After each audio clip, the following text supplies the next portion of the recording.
Hello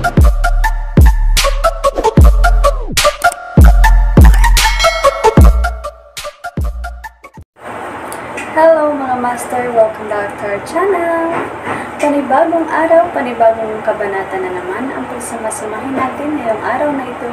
At kung bago ka sa ating channel, pag-click ang subscribe button and hit the notification bell para updated kayo sa ating mga susunod na videos. So mga master, maraming salamat palagi sa inyong panonood.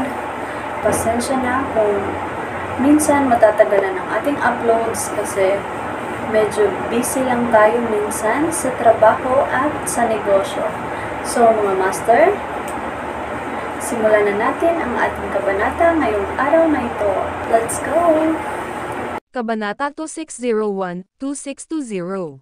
Kabanata 2601. Ang dugo. Gayunpaman, walang nakikita sa kanyang mga salita. Nagpatuloy lang sila sa pag-aaway. Nang makita iyon, nagtaas ng boses si Levi. Tumigil ka, natapos na ang kompetisyon. Ito ay isang malakas na dagandong na umalangaw-ngaw sa buong Carrie Gray Academy. Agad na huminto ang mga nakikipag-away at hindi makapaniwalang nakanganga sa kanya. Levi, sinasadya mo ba iyon? Sinasadya mo ba kaming istorbohin? Parang gusto kitang patayin dahil sa ginawa mong iyon. Sa pag-aakalang sinasadya sila ni Levi, nagalit sila. Natapos na ang pagpili. Walang manonood sa mga laban nyo, pang-iinis ni Levi. Bago pa makapagprotesta ang mga tao, tumayo si Daxon at sinabing, "Oo, tapos na." Ang Chancellor at Vice Chancellors ay gumawa ng kanilang mga pagpipilian. Ipapahayag ko ang listahan mamaya. Ang mga napili ay maaaring magulat kaagad sa mga Chancellor at Vice Chancellors. Nang marinig iyon, napatigil ang lahat ng atensyon kay Levi. Ni hindi nga nila alam kung kailan siya umalis. Ang gusto lang nilang malaman ay kung sila ba ang napili. Hindi nila napigilan ang kanilang pagkabalisa. I will. Wait. Manem. Parang hindi ko na kailangan mag-announce. Mag-aanonsyo na sana si Daxon nang malaman niyang hindi ibinigay ni Levi ang listahan sa kanya. Dahil sa pagkadismaya ay bigla siyang may napansin sa plaza. Sabay tawa niya ng malakas. Nakaayos na pala si Levi. Ha? Walang anunsyo. Anong nangyayari? Nataranta ang mga estudyante. Ang kanilang pagkabalisa ay mabilis na napalitan ng takot. May nangyari ba? Huwag hayaang magkamali. Nag-aalala silang napatingin kay Daxon. Oo, hindi na kailangang mag-announce. Bahagyang tumanggaw si Daxon. Hipiwan ang iyong mga mukha. Ang mga may bahid ng dugo sa pisngi ang mga napili. Ilang sandali ang nakalipas, napagtanto niyang may mga pulang marka sa mukha ang ilan sa mga estudyante. Maliwanag. Iniwan ni Levi ang mga marka upang ipahiwatig na sila ang mga pinili. Sabay-sabay, bumaba ang lahat sa isang bug zone ng kabuluhan. Nako, wala ako. May marka ka sa mukha. May bahid ako ng dugo sa mukha. Naamoy ko dugo. Nasa akin ang marka. Meron din siya. Paano naman ako? Ay, wala ako nito. Nagkagulo ang mga tao. Gayunpaman, walang gaanong mga estudyante na may marka sa kanilang mga mukha. Wala pang 3 estudyante ang napili mula sa bawat dibisyon. Sa kabuuan, wala pang 100 estudyante ang napili. First round pa lang iyon, kaya aalisin sila ni Levi sa daan. Magiging isang himala kung ang 1/4 sa kanila ay makaligtas sa pagsasanay. Ang mga natitira ay bubuo ng backup team ng super fighters. Hindi maitago ng mga estudyanteng namarkahan ang kanilang tuwa. Lahat ng iba ay nakatingin sa kanila na naiinggit. Ang kompetisyon ay hindi tungkol sa kanilang lakas, dahil ang mga angkop lamang na may potensyal na pipiliin. Wala ako nito. Pinunasan ni Gerhard ang kanyang mukha at sinilip ang kanyang refleksyon sa salamin para makumpirma na hindi siya napili. Tama si Levi. Kahit si Eskild at ang iba ay hindi nakalusot. Gayunpaman, napili si Azure. Matapos siyang pagmasdan, napagtanto ni Levi na angkop siya sa mga kasanayan ni Eustace. Baka siya na ang susunod na Eustace. Nakapasok din sina Kirin at White Tiger. Sila ay perpektong kandidato para sa mga kasanayan ni Gabriel. Ang Asher Dragon at Black Tortoise ay napili para sanayin ang mga diskarte ng The Cardinal Hall. Si Levi ay hindi nagtatangi, dahil sila ay nakipaglaban upang makapasok sa kanilang sarili. Si Floyd, Swordfiend, At ang mga katulad ay napili para sanayin ang mga diskarte ng Garrison Clan. Kung magtagumpay sila, mga super fighter sila sa magiging hinaharap. Si Zoe at ang iba ay hindi napili. Dahil hindi kayang ituro ni Levi ang lahat sa kanila, kailangan niyang umasa sa mga guro. Biglang, isang nakakatakot na pag-iisip ang nangyari sa lahat. Saan nanggaling ang mantsa ng dugo? Ang video na ito ay edited by Urban Storytelling. Kabanata 2602. Isang simpleng usapin. Namutla ang lahat sa takot. May mali talaga. Hindi man lang nagpakita ang Chancellor at Vice Chancellors. Paano nila iniwan ang mga bahid ng dugo sa mahigit 100 mukha ng mga estudyante? Kahanga-hanga yan. Lahat sila ay natarante at hindi may palibot ang kanilang mga ulo sa mga nangyayari. Agad na nakaramdam ng pamamanhid ang kanilang mga paa, at sila ay namutla. Nanginginig sila habang dumadaloy ang lamig sa kanilang gulugod. Ito ay hindi kapanipaniwala. Kung sila ay lumitaw sa karamihan ng tao ng tahimik nang hindi inaalerto ang iba, iyon ay maliwanag. Gayunpaman, walang nakapansin kung paano sila nag-iwan ng mga marka sa kanilang mga mukha. Gaano kahanga-hanga at kailan sila lumitaw? Mga multo ba sila? O mga banal na nilalang? Nagmamasid daw sila ng palihim, ngunit talagang pinagmamasdan nilang mabuti ang mga estudyante, tulad ni Levi. Kung hindi nila maiiba ang mga katangian ng bawat mag-aaral. Kinikilala ang mga estudyante nang malaman nilang may sumusuri sa kanila at nag-iwan ng mga marka sa kanilang mukha. Pagkatapos ng lahat, ang mga taong iyon ay maaaring pumatay sa kanila anumang oras, at hindi nila alam kung paano sila namatay. Lahat ng nasa paligid ay nag-goosebumps habang iniisip nila iyon. At bumangon ang takot sa loob nila. Nagtataka sila kung paano ginawa iyon ng Chancellor at Vice Chancellors nang hindi inaalerto ang libu-libong mandirigma sa plaza. Ang mga guro ay mukhang dumbstruck, dahil hindi nila maaaring pagsama-samahin ang puzzle. Isa lamang itong dakilang gawa. Dapat silang walang kapantay sa buong mundo. Sa wakas ay natanto nila ang malaking agwat sa pagitan ng ikatlo at ikaapat na manlalaban na nirerango sa Divine Leaderboard. Pagkatapos ng lahat, si Dark Emperor at ang dalawa pa ay hindi kapani-paniwalang malakas. Hindi nila maiwasang magtaka kung gaano kalakas ang nangangasiwa manlalaban sa Divine Leaderboard. Napatulala ang mga especially iya mula sa Lab of Gods. Kung mas malakas ang tatlong mandirigma, magiging mas disadvantageous ang Lab of Gods. Hindi nila alam na isang simpleng bagay lang iyon, isa-isa silang pinagmamasdan ni Levi sa di kalayuan. Kung gusto ng isang tao na sirain ang sistema ng network ng kaaway, kailangan niyang umarkila ng hacker para gawin iyon. Gayunpaman, ang pinakasimpleng paraan ay ang pagtanggal sa saksakan ng supply ng kuryente ng kaaway. Kailangan lang na temperaturelan ng isa ang security na nagbabantay sa fuse box at putulin ang kapangyarihan para sirain ang kanilang network system. Gayunpaman, mas malakas si Dark Emperor at ang dalawa pa, mas nasasabik ang mga napiling estudyante. Pagkatapos ng lahat, ang ibig sabihin nito ay magiging mas malakas din sila. Kahit na hindi napili sina Eskild at Gerhard, may iba pang mga especially iya na napili. Sa katunayan, may kabuuang 7 especially iya ang napili. Siyempre, sinasadya ni Levi iyon. Ang pag-asa sa Blackhawk ay hindi sapat, kaya nagpa siyang magsimula sa mga especially iya. Hindi angkop na pumili ng napakarami o napakakaunti sa kanila, kaya 7 ang pinakaangkop na numero. Sige, humanda kang magulat sa Chancellor at sa iba pa.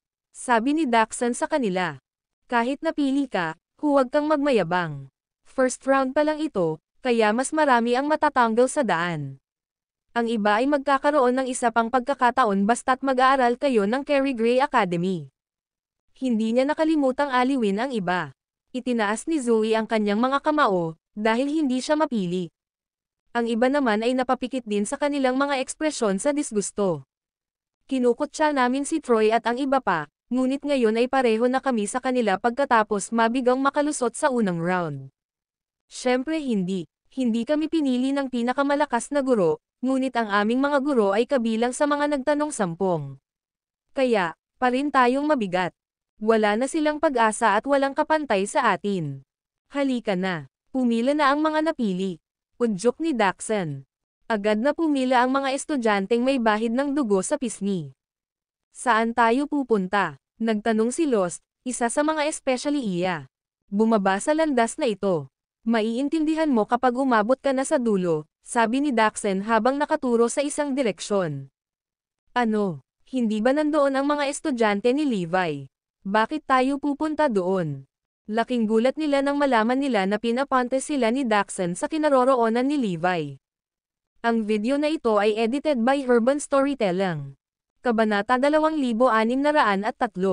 Ang nangungunang tatlong ng Divine Leaderboard. Pwede bang isang ideya ang pumasok sa kanilang isipan? May kaugnayan ba ang Chancellor kay Levi? Kung tutusin, siya lang naman ang pumasok sa plaza para makita kami. Kung siya ang Chancellor, kung gayon ang lahat ay may katuturan. Gayunpaman, tumanggi silang paniwalaan ito. Malapit na nilang malaman kung ano ang nangyayari. Hindi inisip ng mga especially iya kung sino si Dark Emperor at ang dalawa pa, dahil kailangan lang nilang malaman ang kanilang pagkakakilanlan.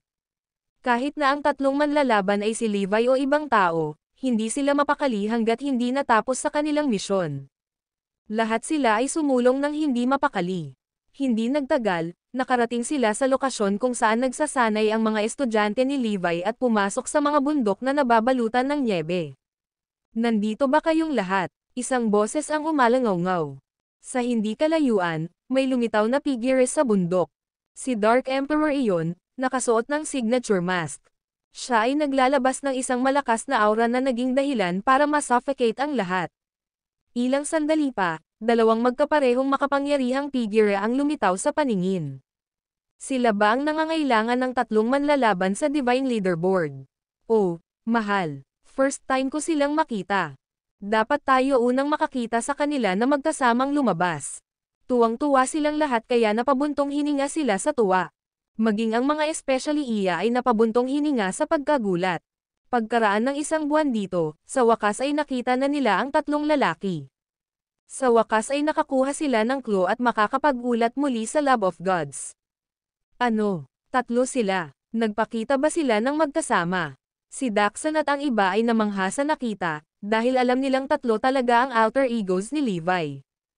Ipinapalagay nila na si Levi ay mag-isa na magpapakita, ngunit may tatlong makapangyarihang nilalang dito sa kanilang lubos na pagkagulat. Sino ang dalawa pa? Siyempre, wala silang ideya kung sino ang dalawa pa. Ang isa ay isang mutated zombie na pinili ni Levi kanina. Pinlano niyang bumuo ng 13 super fighters, numero 1 hanggang 13.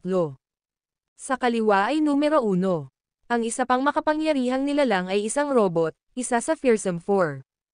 Ang teknolohiya ay sapat na advanced upang takpan ang ibabaw ng Fearsome 4 nanograms, isang bagay na parang balat ng tao sa halip na metal. Inilipat na ni Levi sa robot at mutant ang mga iniisip ng pinuno ng sinaunang Garrison Clan at Killfinger. Mula ngayon, sila na ang pangalawa at pangatlong ranggo na manlalaban sa Divine Leaderboard. Bukod dito, inilipat din ni Levi sa kanilang utak ang mga teknik mula sa iba't ibang guro sa Kerry Gray Academy. Kaya, maaari nilang personal na turuan ang mga mag-aaral at tulungan ang mga mag-aaral na makabisado ng husto ang kanilang mga diskarte. Ito ay magkakaroon ng parehong epekto ng kanyang sariling mga turo. Siyempre, wala namang iba kung siya mismo ang magtuturo sa kanila. Sa madaling salita, may kontrol si Levi sa kanilang dalawa. Makapangyarihan din sila para hindi magdulot ng anumang hinala. Kasabay nito, alam ni Levi na pumili siya ng kanilang mga especially iya. Ginagawa niya ito para mag-leak ng ilang clues sa kanila na sadyang malito ang Lab of Gods. Tiniyak ni Levi na ang Mutant number 1 at Fearsome number 1 ay parehong mukhang mga Diyos mula sa Restricted Area 76. Sila ay tinurok ng lakas na iniwan ng mga Diyos at gawa sa mga materyales sa Restricted Area 76. Higit pa rito, ang Fearsome 4 ay nilikha gamit ang metal na ginamit ng mga Diyos, kaya natural na hayaan silang mag-pose bilang mga Diyos mula sa Restricted Area 76. Gusto ni Levi na lituhin ang Lab of Gods at i-distract sila para tumuon sa Restricted Area 76. Nagkataon, inakala ng Lab of Gods na sila ay mga Diyos mula sa Restricted Area 76, dahil nawala sila ng walang bakas kanina. Hindi alam ni Levi na ito ay isang pagkakataon. Lumingon ang lahat sa kanilang direksyon at nakita ang mga katangian ng mga Vice Chancellor. Ang video na ito ay edited by Urban Storytelling. Kabanata 2604. Mga matandang kaibigan mula sa Lab of Gods. Natarante sila sa nakita. Manem. Parang may kakaiba.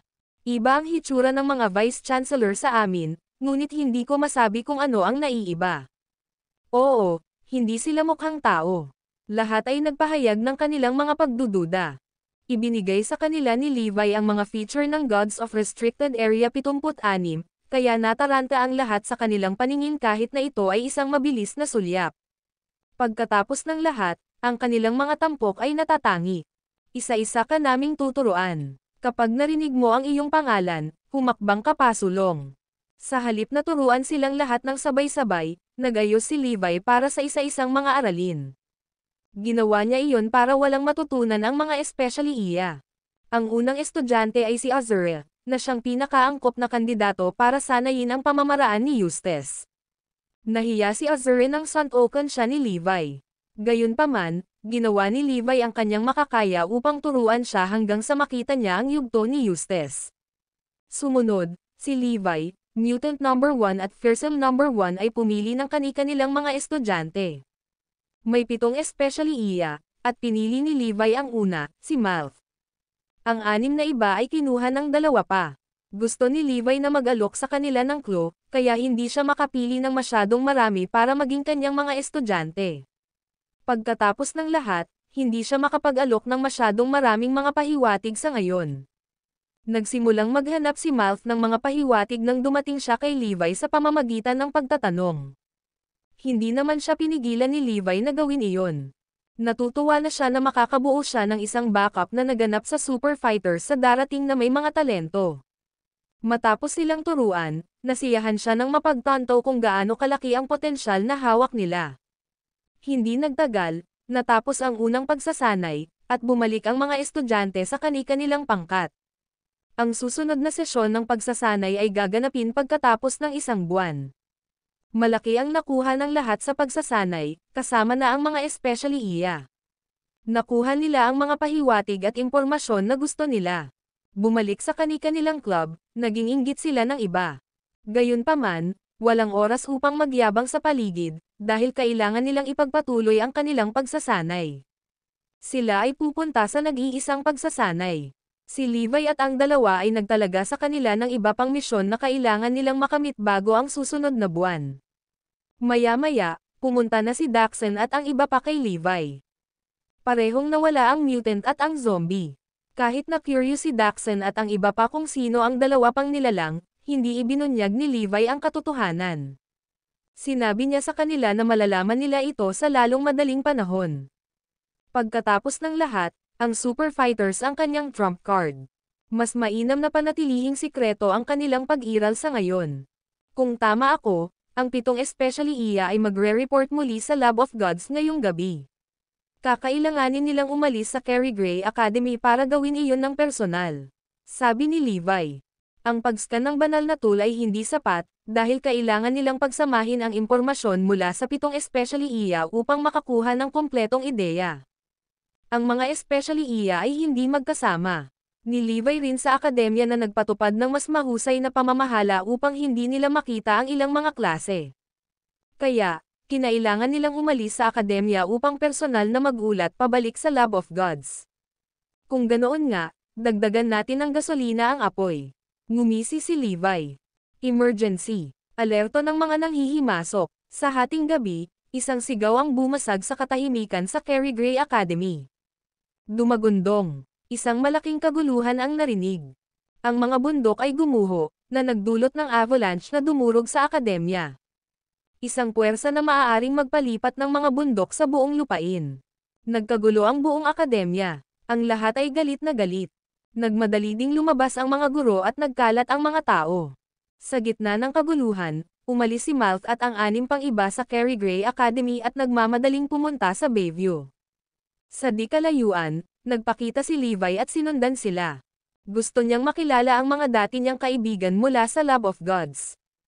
Hindi nagtagal, nakarating sila sa Oakland City. Ang video na ito ay edited by Urban Storytelling. Kabanata 2605. The Ruffian in a Suit. Si Mr. X at ilang mga tao ay nagpakita upang salubungin si Malt at ang mga especially iya. Nakilala ni Levi si Lucifer, Jester King, Kraken, at Hell Witch. Sila ang pinakamalakas na kaaway na nakalaban niya bago siya makulong sa Prison of Darkness. Noon, namatay siya kasama si Lucifer, ngunit ang huli ay nabuhay muli. Tuwang-tuwa si Levi nang makita sila, dahil napakalakas na nila ngayon. Dahan-dahan silang naging activistic pagkatapos na maibalik ang mga ugali ng kanilang mga ninuno. Sa ganoong paraan, magkakaroon sila ng kapangyarihang sirain ang lahat ng bagay sa kanilang landas. Ito ay isang tanda ng atavism, dahil magkakaroon din sila ng higit na kapangyarihan sa daan. Gayunpaman, pinaka-curious si Levi tungkol sa lalaking nakasuot ng suit. Ang lalaki ay parehong matipuno at maginoo. Para kay Levi, para siyang ruffian sa isang suit. Iyon ang pinakamahusay na paraan upang ilarawan ang lalaki, dahil siya ay pino, magandang asal, ngunit malupit at malamig ang dugo sa parehong oras. Naisip ni Levi sa sarili, siguradong si Mr. X ito. Napansin niya ang mga katangian ni Mr. X. Kinakatawan ng X ang kawalan ng katiyakan, panganib, at misteryo. Si Mr. X ay parang bomba na sasabog balang araw, ngunit walang ideya kung kailan siya sasabog. Kapag siya ay sumabog, ito ay magiging kapahamakan. Si Mr. X at ang mga katulad nito ay kinikilig. Sa wakas, dumating ka na may dalang balita. Iyon ang unang pagkakataon na makakakuha sila ng unang kamay na impormasyon. Humakbang si Malt at sinabing, mauna na ako. Si Dark Emperor ang nag-utos sa akin. Nakamaskara siya kaya hindi ko siya makilala. Wala akong sapat na mga pahiwatig at kailangan kong magpatuloy sa pagsisiyasat. Gayunpaman, ang kanyang aura ay talagang hindi ako komportable. Para bang isa siyang banal na nilalang. Isang banal na nilalang. Nag-isip si Mr. X habang nakatingin kay Lucifer at sa iba pa. Walang nakakaalam kung ano ang pinag-iisipan niya. Ano naman sayo? Inutusan tayo ng pinuno ng sinaunang angkan ng Garrison at Killfinger. Tila natakpan ng ambon ang kanilang mga mukha. May nagsabi sa amin na hindi sila tao, dahil ang kanilang kilos at tampok ay talagang iba. Nagtapos sila, sa katunayan, sigurado kami na sila ay ibang lahi. Matapos ibunyag ng natitirang 6 na especially iya ang kanilang impormasyon, napanganga si Mr. X at iba pa sa gulat. Mula sa impormasyong nakalap nila, isa lang ang conclusion, Dark Emperor at ang dalawa pa ay malamang na mga Diyos mula sa Restricted Area 76. Ang conclusion ay kasabay ng kanilang nakaraang teorya. Kaya, matagal na itong tama na si Dark Emperor at ang dalawa pa ay mga Diyos mula sa Restricted Area 76. Alam ko na, masyadong malakas ang mga Diyos para tuluyang maalis. Oo, hindi nakakagulat na nakuha ni Dark Emperor ang lahat ng hitsura. Ang lahat ay may katuturan ngayon, hindi sila nabura at kontrolado pa rin nila ang lahat ng mga mahuhusay. Namulat ang pangunawa, at napabuntong hininga sila sa hindi makapaniwala. Nako, naiintindihan ko na. Dati, ligtas na nakatakas ang anak ni Levi at ang mga elder ng The Cardinal Hall sa Restricted Area 76.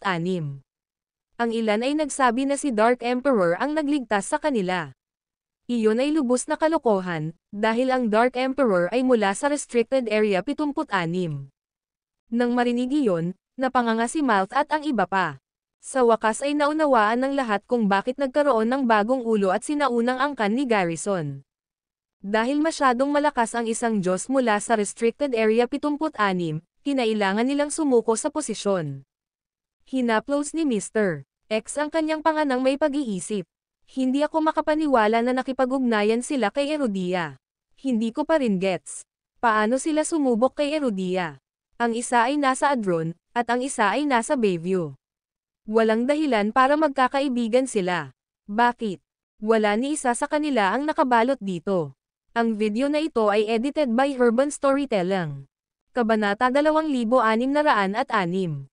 Hindi natatakot sa Restricted Area 76. Halos tumawa ng malakas si Levi na nagtatago sa anino. Ito ay puro coincidence. Sinadya niyang ilipat ang kanilang atensyon sa Restricted Area 76.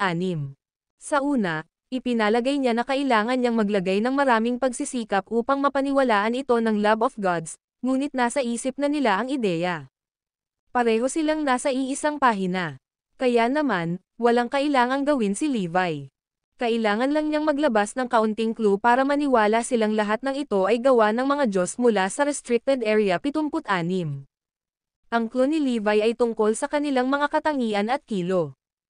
Iyon lamang ay sapat na tiyak upang ituro sila sa direksyon ng mga Diyos mula sa Restricted Area 76. Iilan lamang sa mundo ang nakakita ng mga Diyos sa Restricted Area 76. Bukod kina Levi at Forlivia, si Lab of Gods lang ang nakakita ng mga gods dati. Kapag nalaman ng Lab of Gods ang tungkol sa mga feature, agad nilang ipagpalagay na sila ay mga Diyos mula sa Restricted Area 76. Bumalik ka doon at ipagpatuloy mo ang iyong investigasyon. Magaling ka kaya gagantimpalaan kita ng napakaganda. Pinaalis sila ni Mr. X. Tanong ni Jester King, Mr. X, malamang na sila ay mga Diyos mula sa Restricted Area 76. Ano ang dapat nating gawin? Dapat ba tayong gumawa ng plano? May tiwala ba tayo para talunin sila? Tanging mga miyembro ng konseho tulad ni Mr. X ang nakakaalam kung gaano kahusay ang mga Diyos. Oo, confident na sagot ni Mr. X. Sa kanyang pinagtataguan, nagpakawala ng mahabang hininga si Levi. Natutuwa akong mas malakas sila kaysa sa mga Diyos mula sa Restricted Area 76. Kung hindi ito magiging masaya.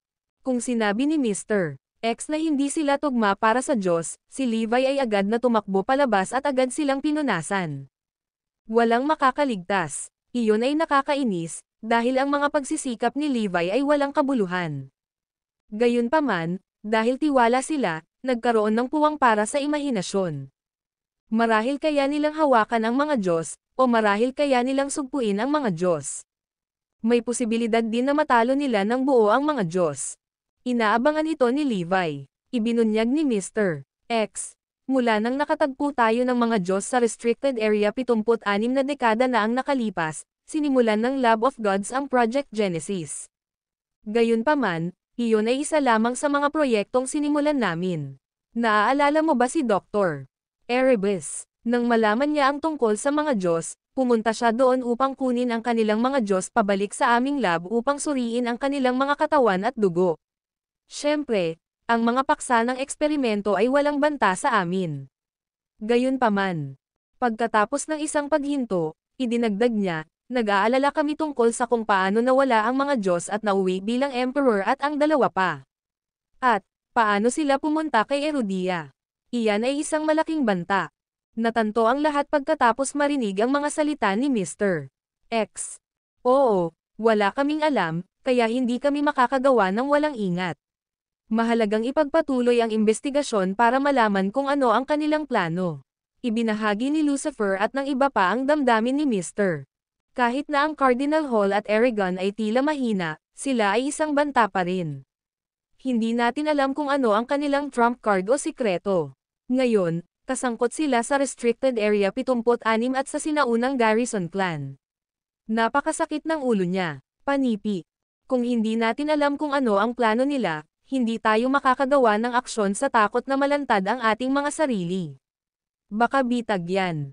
Si Mr. X ay nasa isang dilema. Halos hindi na napigilan ni Levi ang pagtawa mula sa kanyang pinagtataguan.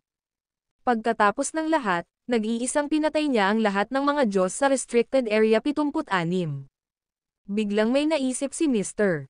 X. Dahil hindi natin alam kung ano ang plano nila, ay execute natin ang plano natin ng maaga.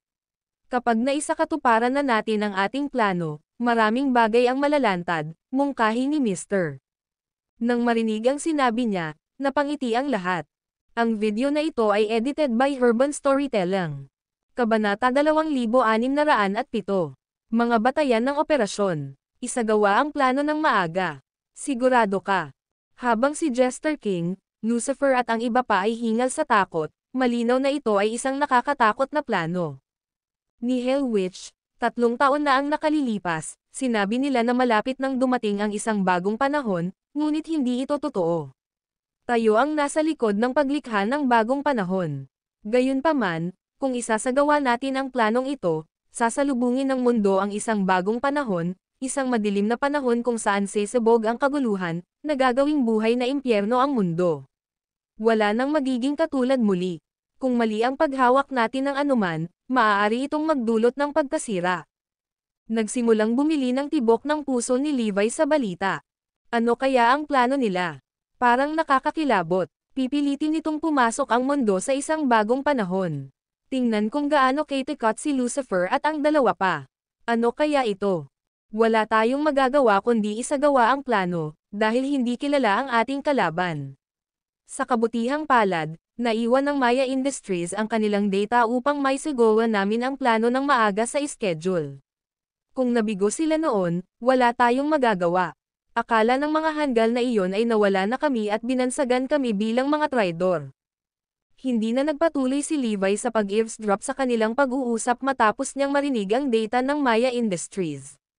May kaugnayan ba sa Maya Industries ang Dark Age na pinag-usapan nila? Kailangan kong suriin ang lahat ng data, kung gayon. Ipapaalam ko kay Sacro Rhea na isulong ang plano. Ipapatupad ito pagkatapos ng 3 buwan. Inihayag ni Mr. X. Sacro Rhea. Tahimik na nag-isip si Levi tungkol doon. Dapat iyon ang tunay na tungkulin ng Lab of Gods. Lumalabas na hindi si Mr. X ang utak, dahil siya ay nagtatrabaho lamang para sa kanila. Bago makipaglaban-laban sa Lab of Gods, kinailangan ni Levi na alamin ang tungkol sa Sacro Rhea at ang kanilang mga kakayahan. Ilang sandali pa ay umalis na sila. Agad silang hinabol ni Levi para malaman ang kanilang base sa Oakland City. Maingat niyang sinundan sila. Ilang sandali pa, nagulat si Levi nang mapagtanto kung gaano katapang ang Lab of Gods. Ang kanilang base sa Oakland City ay itinayo sa isang lugar na ituturing na nakakapinsala, base ng mga Dragonite. Tila ito ang base ng mga Dragonites, ngunit ang base ng Lab of Gods ay nakatago sa loob. Ito ay ang halimbawa ng paggawa ng pinakamapanganib na lugar ang pinakaligtas na lugar. Ang kanilang base ay nasa Erudia, nakatago mismo sa ilalim ng punong tanggapan ng Dragonites. Ang mga Dragonites ang pinakamataas na pinamumunuan kay Erudia. Pagkatapos ng ilang pag-iisip, nagkaroon ito ng kahulugan sa kanya. Kung gusto ng Lab of Gods na mabuhay sa Erudia, hindi nito mailantad ang sarili at kailangang magtago sa paningin. Kaya naman, pinakamahusay na magtago mismo sa ilalim ng base ng Dragonites. Sa ganitong paraan, madali rin nilang masusubaybayan ang kanilang kaaway. Kung maaari silang magtago sa paningin, walang ibang makakatuklas sa kanilang pag-iral. Iyon ang dahilan kung bakit napakahusay ng Lab of Gods. Nakaramdam si Levi ng lamig sa kanyang gulugad sa tuwing naiisip niya iyon. Mayroong malaking base sa ilalim ng base ng Dragonites. Araw-araw, ang mga mapanirang eksperimento ay isasagawa doon. Nako, walang alam ang mga Dragonites tungkol dito. Sinong mag-aakalang nagtatago sila sa ilalim? Iyon ay talagang bastos, at walang sino man ang may sapat na lakas ng loob na gawin iyon. Ito ay kung gaano nakakatakot ang Lab of Gods. Matapos matuklasan ang lokasyon, hindi na pumasok si Levi. Hindi niya alam ang lawak ng kanilang kakayahan. Kung siya ay magmadaling papasok at mahuli, ang kanyang mga nakaraang pagsisikap ay mauuwi sa alisan ng tubig. Kahit na walang ideya si Mr. X na narito siya, maaaring matuklasan siya ni Sacro Rhea. Dahil nakumpirma niya ang lokasyon ng Lab of Gods, magkakaroon ng maraming pagkakataon sa palabas. Dahil doon ay nagmamadaling umalis si Levi. Simple lang ang plano niya. Una, subaybayan ang base sa Oakland City. Pangalawa, hukayin ang natitirang mga base. Siya ay may teorya na ang Lab of Gods ay mayroong higit sa isang base sa buong Erudia. Ngayon, isang bagay ang inaalala ni Levi. Ang video na ito ay edited by Urban Storytelling. Kabanata 2608. Umaasa sa swerte. Baka nagtanim ng especially iya ang Lab of Gods dito. Ibig sabihin may traidor sa Erudia. Siyempre, makapangyarihan ang Lab of Gods, ngunit imposibleng gumala sila sa paligid ng Erudia nang hindi inaalerto ang sinuman. Kaya, napagpasyahan niya na mayroon silang isang especially iya na nagpapakain sa kanila ng impormasyon, isang makapangyarihan at maimpluwensyang especially iya sa gayon. Sa kabutihang palad, kakaunti lamang ang maimpluwensyang tao na nakakaalam ng tunay na kakayahan at plano ni Levi. Si Daxon at ang mga katulad nito ay maaasahan. Kung hindi, Ang mga kahihinatnan ay magiging kakilakilabot. Kailangang panatilihin ni Levi ang kanyang pagbabantay laban sa especially iya. Sa halip na bumalik sa Carrie Gray Academy, dumiretso si Levi sa headquarters ng Maya Industries. Pagdating niya, kinuha niya ang pagkakakilanlan ni Dark Emperor at inutusan silang ipakita sa kanya ang iba pang data mula sa mga nakaraang eksperimento at proyekto. Malinaw na sinadya ang teknolohiya, mga eksperimento, at mga proyekto ng Maya Industries. Ginagamit ng Lab of Gods ang Maya Industries upang magsagawa ng ilang hindi gaanong mahalagang mga eksperimento at lumikha ng data. Kinailangan ng ilang oras para masuri ni Levi ang data ng Maya Industries. Nais niyang malaman ang eksperimento na konektado sa plano ng Lab of Gods. Manem. Eksperimento pa rin ng mutated zombies. Sa huli, napagtanto ni Levi na ang pinakakapanipaniwalang kinalabasan ay ang eksperimento ng mutated zombies. Noon, narinig niya ang mga traidor ng Lab of Gods na nagbubunyag na ang eksperimento ay unang ginawa sa malalaking buhay na nilalang, ayon sa plano ng Lab of Gods. Hindi iyon magagawa ng mga traidor, kaya ginamit nila ang teknolohiya sa mga tao sa halip. Gayunpaman, ang kanilang data at mga kaso ay malaking tulong sa eksperimento. Kaya, ayon sa teorya ni Levi na ginagamit ng Lab of Gods ang teknolohiyang ito sa malalaking buhay na nilalang upang lumikha ng mga war machine. Ang paglikha ng war machines ay gagawing isang buhay na impyerno ng mundo. Ang kanilang mga sukat lamang ay madaling sirain ang mga lungsod. Pinakamahalaga, gagawin ng plano at teknolohiya ang mga war machine na parang mga nakamutate na zombie. Bilang isang resulta, hindi sila nasisira at nakakatakot na malakas. Makapangyarihan ang mga mutated zombie na binuo ng Maya Industries. Ang teknolohiya ng Lab of Gods ay maaari lamang maging mas malaki. Pagkatapos ng lahat, nalutas na nila ang mga problemang hindi kayang lutasin ng Maya Industries. Sa mga pangyayari, ang kanilang mga nilikha ay magiging 1,000 beses na mas malakas kaysa sa mga nilikha ng Maya Industries. Ang mga war machine ay lubhang nakamamatay. Hindi nakakagulat na sinabi ni Lucifer na ang mundo ay papasok sa isang madilim na panahon. Tama siya. Walang ideya si Levi kung ilang war machine ang mayroon. Kung ang isang malaking bilang ng mga ito ay lumitaw sa buong mundo, ito ay magiging mapaminsala. Sisirain nila ang lahat sa kanilang mga landas at gagawing buhay na impyerno ang mundo. Iyon ang simula ng madilim na panahon. Sa ngayon, walang alam si Levi tungkol sa war machine at sa lawak ng kanilang kakayahan. Maaari niyang ilabas ang mga ito, ngunit paano kung lumitaw sila sa buong mundo? Hindi maaaring ilabas sila ni Levi ng sabay-sabay. Baka magpadala din ang Lab of Gods ng mga elite para pabagalin siya. Kaya naman, alam niyang hindi siya dapat umasa sa sarili niya. Bukod dito, hindi lalaban si Levi sa isang hindi handa na labanan. Palagi siyang naghahanda ng maaga. Kailangang magplano ng maaga upang maiwasan ang mga hindi gustong mangyari. Gayunpaman, may posibilidad din na mali ang kanyang teorya, at hindi pinaplano ng Lab of Gods na lumikha ng war machines. Maaari silang magkaroon ng isa pang plano sa isip.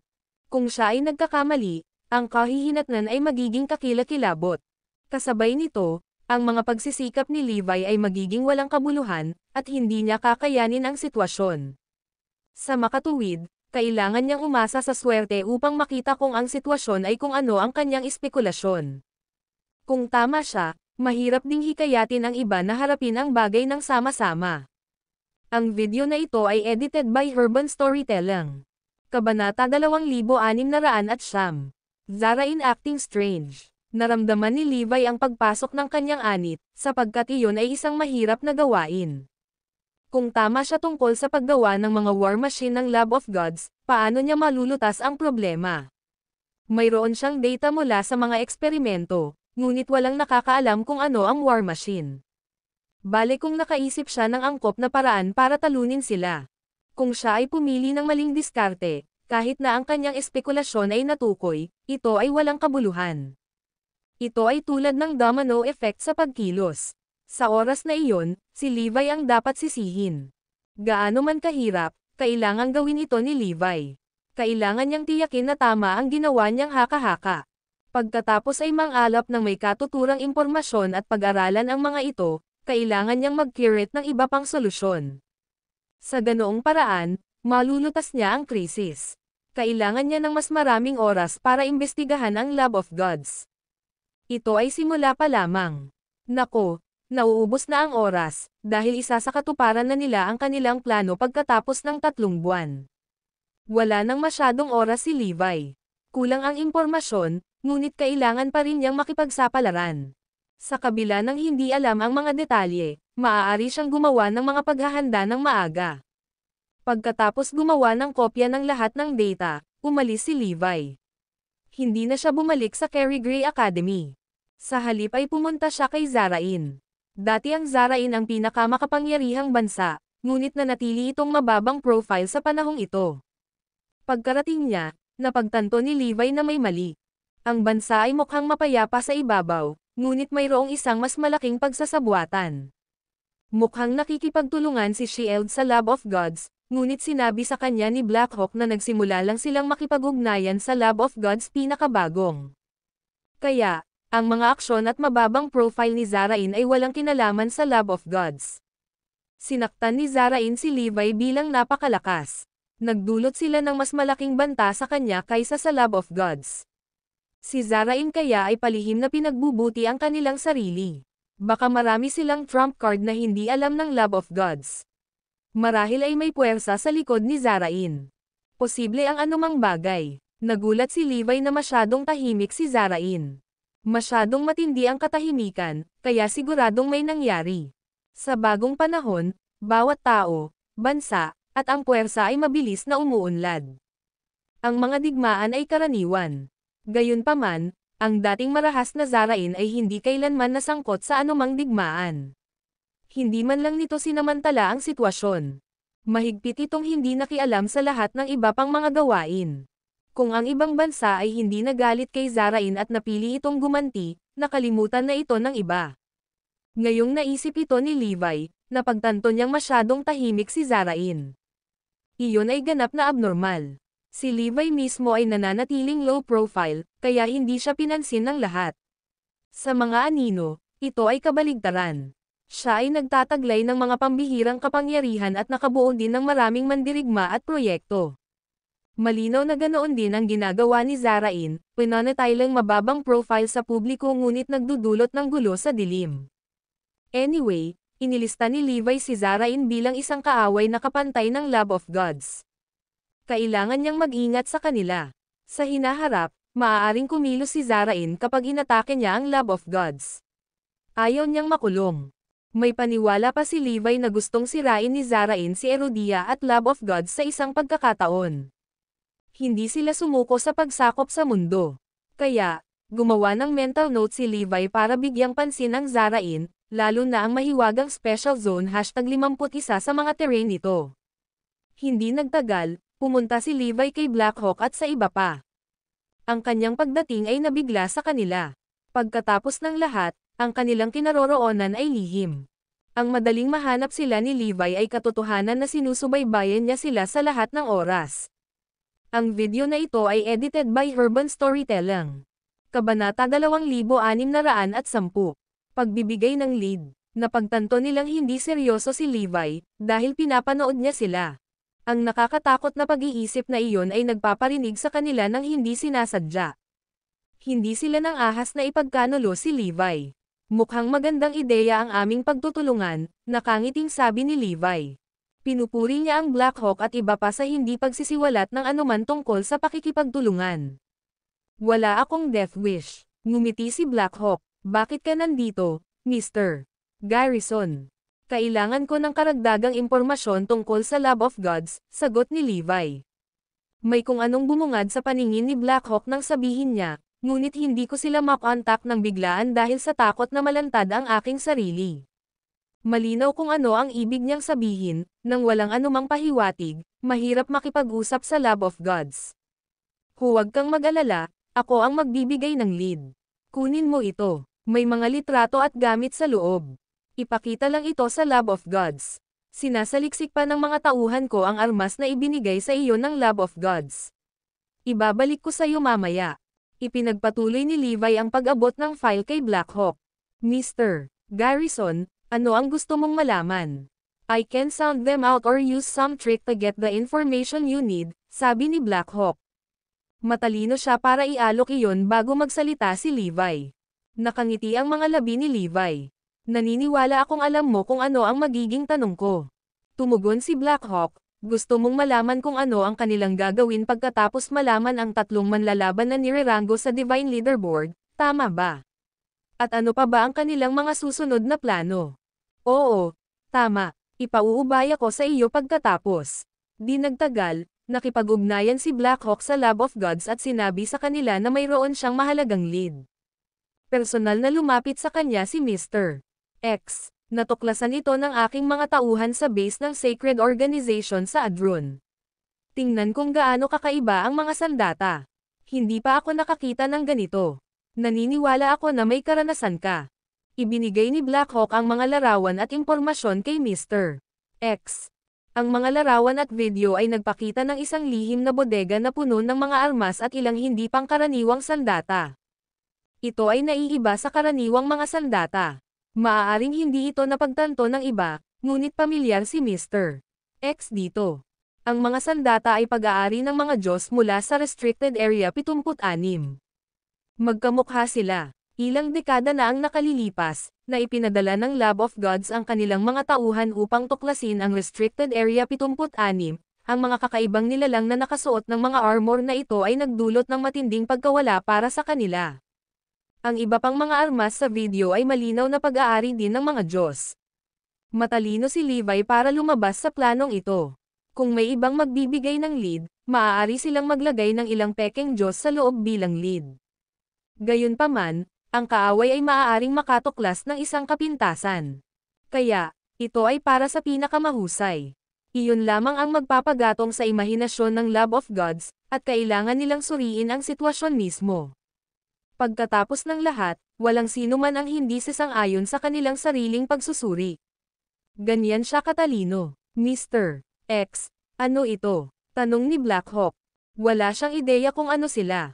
Alam mo ba ang Restricted Area 76? Iniangat ni Blackhawk ang kanyang ulo. Oo, kinokontrol ng Dark Emperor ang lugar. Ipinaliwanag ni Mr. X ang tungkol sa mga Diyos ng Restricted Area 76. Nang marinig iyon, namangha si Blackhawk. Ibig mong sabihin ang tatlong manlalaban sa Divine Leaderboard at Sacred Organization ay pawang mga Diyos ng Restricted Area 76? Kusa niyang tanong. Naniniwala ako. Ang mga naunang lead na nakita ko ay nakaturo sa kanila. Ngayong nakapagbigay ka na ng bagong clue, sigurado akong sila iyon, buntong hininga na sagot ni Mr. X. Idinagdag ni Blackhawk, napakalakas ba nila na ang Lab of Gods ay hindi tugma para sa kanila? Hindi, ngunit tinawag mo silang Diyos. Paano mo sila haharapin? Sa wakas ay tinanong ni Blackhawk ang unang tanong na gustong malaman ni Levi. Ang video na ito ay edited by Urban Storytelling. Kabanata 2611. Sacroria at Dr. Erebus. Sinulyapan siya ni Mr. X at sinabing, bilang loyal partner ka, ihahayag ko sa iyo ang plano ko. Bagamat makapangyarihan ang Gods of Restricted Area 76, hindi kami passovers. Mayroon kaming Dr. Erebus, isang maimpluwensyang figure sa Lab of Gods. Siya ay isang nakakatakot na figure na pumatay sa hindi mabilang na mga tao at nabubuhay na nilalang. Kapag nakatagpo siya ng isang bagay na pumukaw sa kanyang interes, kukunin niya ito at hiwa-hiwain upang mag-eksperimento dito. Siya ang nasa likod ng mga proyekto ng Lab of Gods at ang nag-aaral sa mga eksperimento ng tao at buhay na nilalang. Nagagawa niyang itaas ang mga tao sa hindi pa nagagawang taas. Pagkatapos ng isang paghinto, idinagdag niya, noong namatay si Lucifer kasama si Levi, si Dr. Erebus ang bumuhay sa kanya. Siyempre, walang limitasyon sa kanyang mga iniisip at kilo. Maaaring hindi ka naniniwala sa akin, ngunit si Dr. Erebus ay ang tanging ordinaryong tao sa Sacroria. Siya ay kinikilala sa kanyang mga kakayahan. Nanginginig ang boses ni Mr. X nang banggitin niya si Dr. Erebus, at halatang hinahangaan niya ang huli. Natigilan si Blackhawk nang marinig na binuhay ni Dr. Erebus ang isang tao. Sinulyapan siya ni Mr. May sasabihin ako sa'yo na alam mo. Tandaan ang sandata na binuo ng Maya Industries na naging dahilan upang ang buong mundo ay walang magawa. Si Dr. Erebus ang gumawa ng espesyal na material 40 taon na ang nakararaan. Nang marinig iyon, hindi makapaniwala si Blackhawk. Nakakatakot yon. Hanggang ngayon, walang nakatuklas ng solusyon. Kinilig siya sa naisip. Ang mutated zombie experiment na ginawa ng Maya Industries ay isang pinasimpleng bersyon ng kanyang pananaliksik. Lahat ng ito ay larong pambata. Ipinagmamalaki ni Mr. X. May isip ni Blackhawk kung gaano katikat ang tao. Ngunit paano ito pumunta sa Restricted Area 76? Tanong niya. Pagkatapos naming matuklasan ang Restricted Area 76, nagpunta doon mag-isa si Dr. Erebus at nahuli ang 4 na Diyos. Ano? Nagulat si Blackhawk. Nakakatakot masyado. Pagkatapos ang mga Diyos, hiniwa niya ang mga ito at nag-eksperimento sa kanila upang malaman ang lahat tungkol sa mga species. Alam niya ang kanilang mga pakinabang, kawalan, at katangian. Kaya, inilunsad niya ang Project Genesis 30 taon na ang nakalilipas. Isipin mo na lang kung gaano siya kalakas ngayon. Kung lalaban tayo sa mga Diyos mula sa Restricted Area 76, si Dr. Sagot ni Mr. X. Hindi makapaniwala si Blackhawk sa kanyang narinig. Nakagugulat na malaman na si Dr. Erebus lamang ang makakaharap sa buong lahi na sapat na nakamamatay upang makilala bilang mga Diyos. Sigurado ako na mas kilala ni Dr. Erebus ang mga Diyos kaysa sa kanilang sarili. Siya ang utak ng species na iyon. Hindi dapat masaktan ng isa si Dr. Erebus o Lab of Gods. Kung pinagtaksilan mo kami, ipapaubaya kita sa kanya. Sa palagay ko ay gagawin kanyang isang buwaya at isang tupa na kakainin ng buhay ng mga hayop. Isang lamig ang bumalot sa likod ni Blackhawk. Alam niyang pahihirapan siya ni Dr. Erebus, at mas magdurusa siya kaysa sa ipinahayag ni Mr. X. Nabalot ng takot ang kanyang lalamunan dahil isa na siyang taksil ngayon. Nang maramdaman ang kanyang takot, tinapik ni Mr. X ang kanyang likod at sinabing, "Huwag kang matakot. Ang Lab of Gods ay mas makapangyarihan kaysa sa may isip ng isa. At saka, kakasali lang niya sa Sacroria. Hindi ko napipindutin pa. Mas mabuti para sa akin na mas kaunti ang nalalaman. Kailangan mo ba ng tulong para may segowa ang anumang plano?" Agad namang iniba ni Blackhawk ang topic at tinanong ang pangalawang tanong gaya ng bilin ni Levi. Ang video na ito ay edited by Urban Storytelling. Kabanata 2612. Ang pinakamalakas na ordinaryong tao. Tumango si Mr. X na nagpapasalamat. Magandang pag-iisip. Mayroon kaming plano, at kami ay nasa mahigpit na pagsunod. Batay sa aking pagtatansya, sisimulan natin ang pamamaraan sa loob ng wala pang 3 buwan. Bahagyang nagbago ang ekspresyon ni Blackhawk nang marinig si Mr. X. Tama pala si Levi. May grand plan sila. Nagtanong ang Blackhawk, kailangan mo ba ng tulong ko sa anumang bagay? Kung hindi, hindi na ako magtatanong pa. Oo, kailangan ko ng tulong mo. Kailangan kong bigyan mo ako ng access sa lahat ng power stations, sabi ni Mr. X. Natigilan si Blackhawk. Hindi ba sobra ang hinihingi niya? Huwag kang mag-alala. Hindi ako magdudulot ng gulo. Kailangan ko lang manghiram ng mga power station, paliwanag ni Mr. Nang makitang nakasimangot pa rin si Blackhawk, nagpatuloy si Mr. X. Wala akong gagawin sa mga power station. Sa halip, gagamitin ko lang sila para itago ang isang bagay. Mabilis na gumagana ang isip ni Blackhawk. Sinubukan niyang alamin kung ano ang gustong itago ng Lab of Gods sa mga power station. Oo naman, sabihin mo sa akin kung kailan mo kailangan. Mayroon pa akong espesyal na access sa mga istasyon ng kuryente. Kaya, matutulungan kitang itago ang iyong mga gamit nang walang nakakaalam. Sagot ni Blackhawk. Tumawa si Mr. X at sinabing, sana hindi malaman ni Shield at ng iba pa ang tungkol dito. Kung tutuusin, marami ka nang alam. Ito ay isang lihim na bagay. Kung maglakas loob kang maglantad ng anuman, hahanapin ka ni Dr.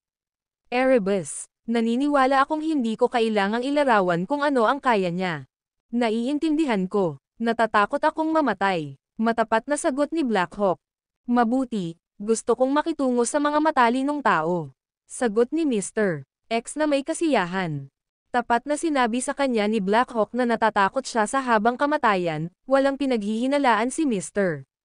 X. Pagkaalis ni Black Hawk, pumunta sina Lucifer, Jester King at iba pa kay Mr. X. Ngayon, maaari nating tapusin ang mga tao mula sa Restricted Area 76 na ay nasa likod nito, sabi ni Jester King.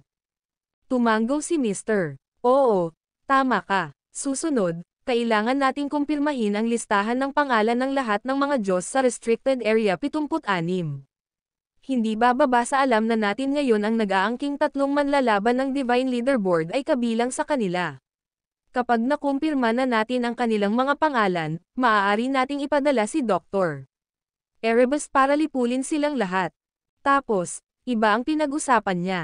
Sa kasamaang palad, hindi pa rin namin alam ang koneksyon sa pagitan ng Restricted Area 76 at Erudia. Marahil may isang tao na pwede, paalala ni Jester King.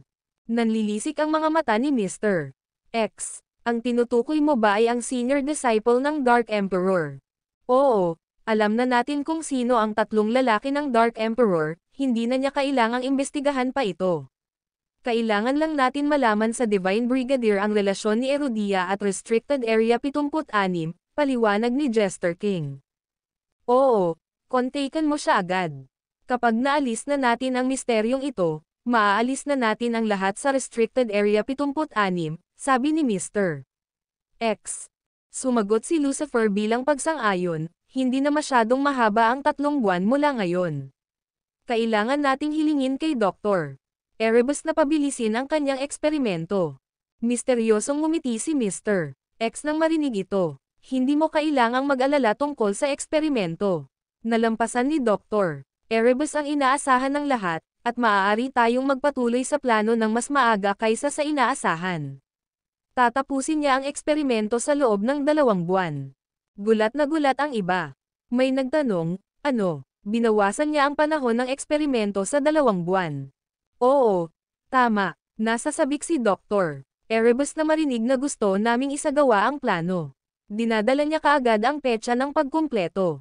Higit pa rito, maaaring mas maaga niyang tapusin ang eksperimento kaysa doon. Naniniwala akong 1.5 buwan na lang ang kailangan niya, tuwang-tuwang sagot ni Mr. X.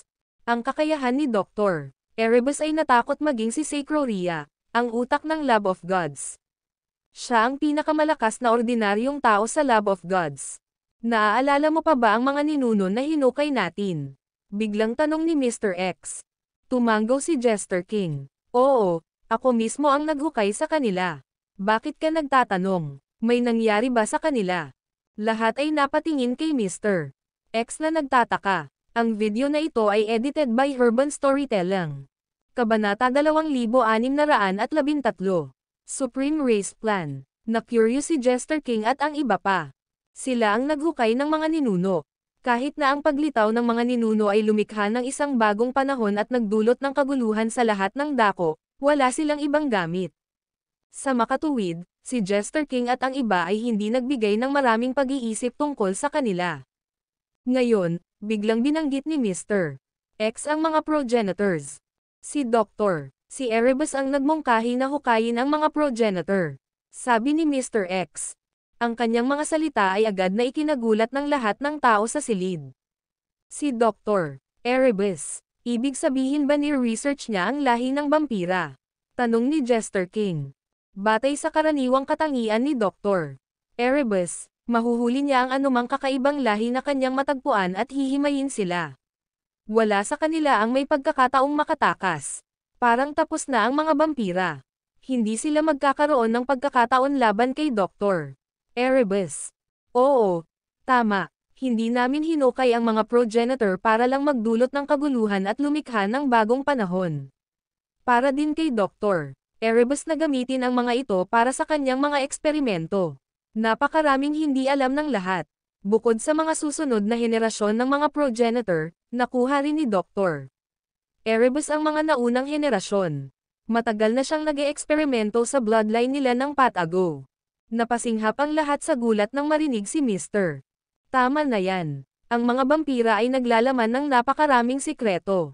Kung may tamang pagsasaliksik, Naniniwala akong matutuklasan natin na kasing lakas sila ng mga Diyos mula sa Restricted Area 76. Paliwanag ni Mr. X. Tama ka. Kapag nalaman natin ang mga sikreto ng vampira, ito ay magbibigay sa atin ng napakalaking kalamangan. May sumagot. Hindi napigilan ni Mr. X ang mapangiti nang marinig niyang pinag-usapan ni Jester King at iba pa ang eksperimento sa mga vampira. Ang kanyang eksperimento ay hindi limitado sa mga vampira, dahil nagsaliksik din siya ng ilang iba pang malalakas na lahi. Nabalitaan ko na pinag-aralan na niya ng maigi ang mga karerang ito. Higit pa rito, gagamitin ni Dr. Erebus ang lahat ng mga lihim na kakayahan na natagpuan niya mula sa kanyang pananaliksik sa aming mga plano. Nagpatuloy si Mr. X. Ang lahat ay nanginginig sa takot nang marinig ang kanyang mga salita. Ibig mong sabihin ay matatapos na niya ang kanyang pananaliksik sa lalong madaling panahon at gamitin ang resulta sa bagong plano. Nangangahulugan ba ito na ang War Machine ay magiging mas malakas pa? May tanong. Pag-isipan mo, kung gagamitin ni Dr. Erebus ang lahat ng espesyal na kakayahan ng vampira sa War Machine, hindi ba natin dodominahin ang mundo? Sabi ng ibang tao. Natigilan na naman ang lahat. Pagkatapos, may nagsabi, narinig kong sinabi ni Dr. Erebus na walang kahinaan ang War Machine. Marahil ang tanging kawalan nito ay ang laki nito. Ito ay tunog nakakatawa kung ang isa ay upang isipin ang tungkol dito. Paano magiging kahinaan ang pagiging masyadong malaki? Sa katunayan, ang laki ng War Machine ay nagdulot ng problema. Kung alam nila ito ng kanilang mga kaaway, maaari silang magtayo ng mga higanteng pader upang harangan ang War Machine at itago ito. Dahil sa istruktura ng katawan ng War Machine, hindi ito makaakyat sa anumang mas mataas kaysa dito. Hindi malutas ni Dr. Erebus ang kahinaang ito. Higit pa rito, ang isang napakalaking War Machine ay napakalaking dami ng enerhiya. Kakailanganin din nilang magdagdag ng isa pang napakalaking dami ng enerhiya para lumipad ito. Sa kasamaang palad, ang kasalukuyang pinagkukunan ng enerhiya ay hindi sapat. Pagkatapos ng lahat, ang Lab of Gods ay itinatag sa lihim at kailangang patuloy na manatiling nakatago. Hindi nila maaaring ipaalam sa sino man ang lokasyon ng lokasyon. Kaya ang Lab of Gods ay kulang sa mga alituntunin. Kung hindi nila pagnanasaan ang mga mali ng Restricted Area 76 at patuloy na nagpapadala ng mga tao doon. Si Dr. Ang Erebus ay hindi kapanipaniwala. Kaya niya rin gawin iyon. Sabi ng isang tao. Natigilan na naman ang lahat. Naalala nila ang sinabi ni Dr. Erebus na binalak niyang gawing maladyos na nilalang ang lahat mula sa Lab of Gods. Walang nag-alinlangan sa kanya kahit isang sandali dahil hindi siya kapanipaniwala. Itinuro ni G. X. O. Tatapusin ni Dr. Erebus ang kanyang eksperimento ng mas maaga kaysa sa inaasahan. Sa makatuwid, sa halip na 3 buwan mula ngayon, sisimulan namin ang aming plano sa loob ng 2 buwan. Baka mas maaga pa tayong magsisimula dyan. Kaya, dapat maghanda ang lahat. Nakausap ko si Blackhawk. Lihim nating ililipat ang mga bagay at itatago natin sa power station. Pagkatapos noon ay umalis na ang lahat para maghanda. Samantala, nakipagkita si Blackhawk kay Levi. Ang video na ito ay edited by Urban Storytelling. Kabanata 2614. Ang tamang taya. Napabuntong hininga si Levi matapos marinig ang paliwanag ni Blackhawk. Si Dr. Erebus, masama ba yon? Sa panlabas, tila si Levi at ang iba pa ay nakikipaglaban kay Lucifer at sa kanyang mga tauhan. Sa totoo lang, kalaban nila sina Mr. X at Dr. Erebus. Iniligtas ba niya ang buhay ni Lucifer? Siya ang nasa likod ng lahat ng mga planong pang-eksperimentong iyon. Grabe yan. Nakumpleto pa niya ang pagsasaliksik sa mga Diyos ng Restricted Area 76, na ginawa siyang isang nakakatakot na kaaway. Hinawakan ni Levi ang kanyang baba at nagtanong, siya lang ba ang ordinaryong tao sa Sacroria? Natuwa si Levi na hindi niya ibinaba ang kanyang bantay tungkol sa lab ng mga Diyos. Sila pala ay napakalakas. Isa pa, hindi alam ni Levi ang lawak ng kanilang kapangyarihan. Wala siyang ideya kung gaano karaming mga mandirigma ang mayroon sila, kung gaano kalakas ang bawat isa sa kanila, at kung ano ang kanilang trump card. Gayunpaman, naniniwala siyang wala siyang dapat ikatakot dahil nasa kanya ang mga Diyos ng Restricted Area 76. Kung may kapangyarihan ang Lab of Gods na durugan ang Gods of Restricted Area 76, nasa panganib si Levi. Gayunpaman, sa paghusga mula sa pamamaraan ni Dr. Erebus wala siyang dapat ikatakot kung atakihin siya ng mga ito. On another matter, I can confirm na may plano sila. Gayunpaman, hindi ko alam ang mga detalye, dahil hindi niya sasabihin sa akin. Gayunpaman, humingi siya ng tulong sa akin. Gusto niyang bigyan ko siya ng akses sa lahat ng kapangyarihan. Mga istasyon sa Zarain. Alam ng lahat na ang Zarain ang may pinakamalaking power station sa mundo. Sabi ni Blackhawk. Nagulat si Levi sa narinig. Bakit gusto niyang ma-access ang mga power station? Paano ito sumubok sa kanyang plano? Hinaplos ni Blackhawk ang kanyang baba at sinabing, may gusto siyang itago. Hindi ko maintindihan. Ano ang kailangan niyang itago sa power station? Biglang natauhan si Levi. Gusto ba niyang bigyan mo siya ng access sa lahat ng power station sa Zarain para may itago? It's either marami siyang tinatago, o may tinatago siyang malaking bagay. Malakas na tumango si Blackhawk bilang pagsang-ayon. Ang pagbabawas ni Levi ay malapit sa katotohanan. Gusto ni Mr. X na itago ang mga naglalakihang war machine. Nagpatuloy ang pagsusuri ni Levi at sinabing, bakit niya ipinipilit na itago ang mga ito sa ilalim ng mga power station? Ano ang kinalaman nila sa mga istasyon ng kuryente? Sumagot si Blackhawk, marahil ito ay dahil ang isang power station ay isang malakas na enerhiya na may daloy ng enerhiya. Isa pa, halos hindi pumunta doon ang mga tao. Ang daloy ng enerhiya ay nagreresulta sa mga electromagnetic anomalya na naiiba sa kahit saan pa. Tumango si Levi. Batay sa sinabi mo, kung itatago ko ang isang bagay na may napakalaking dami ng enerhiya at electromagnetic anomalya sa istasyon ng kuryente, hindi ba ito magsasama sa kapaligiran at hindi mapapansin? Sumagot si Blackhawk, oo, ang tanging kapansin-pansing epekto ay ang electromagnetic energy ay maaaring magbago ng mas matindi. Kung hindi, ang lahat ay magiging normal. Ito ay karaniwan para sa electromagnetic enerhiya upang mag-iba-iba sa mga istasyon ng kuryente. Kahit na ito ay hamina, walang kakaiba tungkol dito.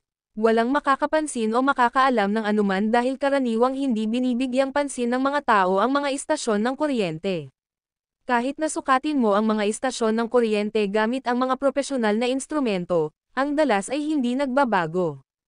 Pagkatapos, huminto ang Blackhawk bago nagpatuloy, higit pa rito, ang mga istasyon ng kuryente ay karaniwang mga lokasyon na may kalat-kalat na populasyon. Ang ilan ay itinayo pa sa ilalim ng dagat o sa nagyayelong kapatagan. Ang gayong mga istasyon ng kuryente ay lalong hindi napapansin. Matapos marinig ang pagsusuri ni Blackhawk, napabulalas si Levi, kakaiba iyan. Nakaisip sila ng ideya na itago ang mga war machine sa ilalim ng mga istasyon ng kuryente. Sa ganoong paraan, ang enerhiya at electromagnetic waves mula sa war machines ay magkakapatong sa mga nasa power station. Walang makakapansin o makakahanap ng war machine. Sila ay ganap na may tatago. Pagdating ng panahon, bigla nilang ipapalabas ang war machine sa bawat sulok ng mundo. Walang makakapidyo sa kanila. Ito ay magiging isang kalamidad. Naintindihan ni Blackhawk ang lahat ng sinabi ni Levi at pinagpawisan siya ng malamig. Nakakatakot ang Lab of Gods. Nasa kanila ang lahat sa kanilang kontrol. Tama ang taya ko. Gulat na tawag ni Levi. Dahil nahulaan ko ng tama, oras na upang magsagawa ng mga hakbang sa pag-iwas. Ang video na ito ay edited by Herban Storytelling. Kabanata 2615. Nangangailangan ito ng malaking enerhiya. Medyo gamaan ang pakiramdam ni Levi. At least tama sila sa ngayon. Higit pa rito, nakatanggap sila ng maraming impormasyon at nagbalangkas ng maraming hakbang sa pag-iwas. Kung nagpadala ng haharapin ni Levi ang war machine na ito, hindi siya nag-alinlangan na maaari niyang sirain ang mga ito. Gayunpaman, haharapin lamang niya ito ng direkta bilang huling paraan. Kung maaari ay hindi niya ito ipaglalaban ng personal. Kung siya ay nagpakita ng personal, magiging imposible na maalis ang war machine ng tahimik. Ilalantad ni Levi ang kanyang pagkakakilanlan kung siya ay lumaban sa kanila. Sa una, si Levi ay nagplano lamang na harapin ang core ng Lab of Gods mismo. Wala siyang planong kalabanan si Mr. X at iba pa ng personal. Sa halip, magpapakita lang siya para harapin si Sacroria. Kung ilantad ni Levi ang kanyang pagkakakilanlan bago iyon, ang kanilang pagsisikap ay mauuwi sa wala. Sa makatuwid, hindi isinama ni Levi ang kanyang sarili sa mga plano. Wala siyang planong makisali at ibunyag ang sarili maliban na lang kung walang pagpipilian. Gayunpaman, nagplano siyang gumawa ng mga hakbang sa pag-iwas upang malutas ang potensyal na sakuna na ito. At least, alam na nila ngayon kung saan itatago ni Mr. X ang mga war machine. May kailangan lang silang gawin tungkol sa mga power station na ito pagdating ng panahon. Kailangan lang nilang alamin kung nasaan ang mga war machine at maunawaan kung paano sila nagtatrabaho bago kumilos. Pagkatapos, sisirain nila ang mga war machine kung kaya nila. Kung hindi, ikukulong nila ang mga ito sa loob ng mga istasyon ng kuryente. Kung ang mga war machine ay hindi makalabas upang magdulot ng pagkawasak, napigilan nila ang isang sakuna. Gayunpaman, magiging mahirap na isagawa ang planong ito. Kailangan niyang mag-ingat sa magkabilang panig. Una, si Levi ay nasa confidential na teritoryo ng Zarain. Kailangan niyang mag-ingat na hindi siya matugunan ng mga tungkulin ng Zarain. Pangalawa, ang Lab of Gods ay makapangyarihan at maingat. Sa makatuwid, hindi kayang maging pabaya ni Levi. Kung hindi, matutuklasan ng Lab of Gods ang kanyang plano at gagawing walang silbi ang kanyang mga pagsisikap. Naisip din ni Levi na magtayo ng mga pader ng maaga para maprotektahan ang mga tao laban sa war machine. Maaari silang magtayo ng isang bagay na masyadong mataas para maakyat ng mga war machine at panatilihin ang mga ito sa labas ng pader. Pinakamabuting magtayo ng matataas na istruktura para harangan ang war machine at pilitin silang manatili sa dagat. Gayunpaman, ang planong ito ay mas mahirap. Kung isasagawa nila ang planong ito, mangangailangan ito ng napakalaking lakas tao at nakikita. Higit pa rito, ang gastos ay magiging astronomical. Bale sa Erudia lang ang balak niyang itayo ang mga pader at hindi sa buong mundo. Kakailanganin nilang magtayo ng mga pader na sapat ang taas para maabot ang mga ulap kung gusto nilang ihinto ang war machine. Dito, kailangan nilang magtayo ng mga pader sa lahat ng bukod na hangganan. Ang lupain ni Erudia ay malawak at malawak. Magtatagal ang isang tao sa paglalakbay sa lahat ng mga hangganan. Sa makatuwid, hindi mailarawan ang isip na magtayo ng mga pader na mataas ang langit upang mapalibutan ang buong Erudia. Ang buong bansa ay kailangang magtulungan sa paghahanda ng mga materyales sa pagtatayo. Gayunpaman, hindi pa rin ito sapat. Pagkatapos ng lahat, ang mga pader ay hindi sapat na matibay kung itinayo gamit ang mga brick at bato. Kailangan nila ng isang bagay na hindi malalampasan upang mapaglabanan ang mga pag-atake. Sa makatuwid, kailangan nila ang top grade na metal at iba pang high grade na materyales. Ang mga materyales ay dapat na ang pinakabihirang uri. Kung nais nilang makahanap ng mga pambihirang upang ayusin ang mga pader, lahat sa Erudia ay kailangang magtrabaho bilang isa. Kailangan nilang minahan ang bawat piraso ng mga top grade na materyales sa Erudia. Higit pa, kailangan nilang pumunta sa ibang bansa para magmina o bumili ng maraming dami. Kahit na noon, maaaring wala pa rin silang sapat na materyales. Ito ay higit na mahirap.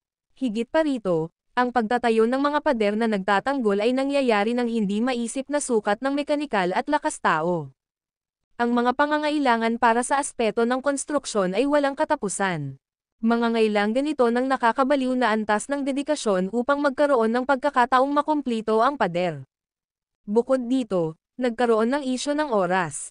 Kung mayroon silang isang dekada o hindi bababa sa 8 taon, maaari silang magmadali upang magtayo ng mga defensive wall sa paligid ng Erudia. Gayunpaman, wala na silang 3 buwan ngayon. Sa mahigpit na pagsasalita, mayroon lamang silang 2 buwan upang tapusin ang mga pader. Dahil 2 buwan na lang ang natitira, ang bawat aspeto ng gastos ay tataas ng multifold. Ang mga kasanayan, lakas tao, at mga teknikal na kasanayang kailangan ay tataas ng daan-daang beses o higit pa. Ito ay talagang mangangailangan ng sama-samang pagsisikap ng buong bansa. Sa kasamaang palad, walang gaanong oras. Parang imposible. Ang video na ito ay edited by Urban Storytelling. Kabanata 2616. Nagbibiro ba ang Crown King? Iyon ay hindi isang madaling gawa, at karamihan ay mabibigo sa gawaing iyon. Kung sasabihin ni Levi, may susuporta ba sa kanya? Mayroon bang sino man na talagang makakayanan ang mga kahihinatnan ng pagkabigo? Dito, walang sinasabi kung sino man ang talagang maniniwala sa hula ni Levi tungkol sa napipintong sakuna. Kahit na naniniwala sila sa kanya, ito ay isang bagay pa rin ng pagbuo ng isang napakalaking defensive wall. Iyon ay mangangailangan sa kanila na kunin ang mga paglitaw ng bansa at gumawa ng pangmatagalang pagbabago. Mayroon bang sino man na handang maging unang kumuha ng panganib na iyon? Kung ang proyekto ay magiging matagumpay, ang kanilang mga pangalan ay isusulat sa mga aklat ng kasaysayan, at sila ay papurihan ng walang katapusan. Gayunpaman, ang kabaligtaran ay totoo rin. Mawawala sila ng walang katapusan kung ang proyektong iyon ay nauwi sa isang sakuna. Walang gustong ipagsapalaran ito. Sa sandaling gawin nila ang unang hakbang, kailangan nilang gawin ang lahat. Ang mga proyektong tulad ng mga iyon ay hindi maaaring iwanan sa kalagitnaan, at ang taong responsable para dito ay kailangang ilagay ang lahat sa linya. Ito ay isang one-way na ruta. Kung kinuha nila ang proyekto at nagbago ang kanilang isip bago magsimula ang proyekto, sila ay ituring na isang makasalanan.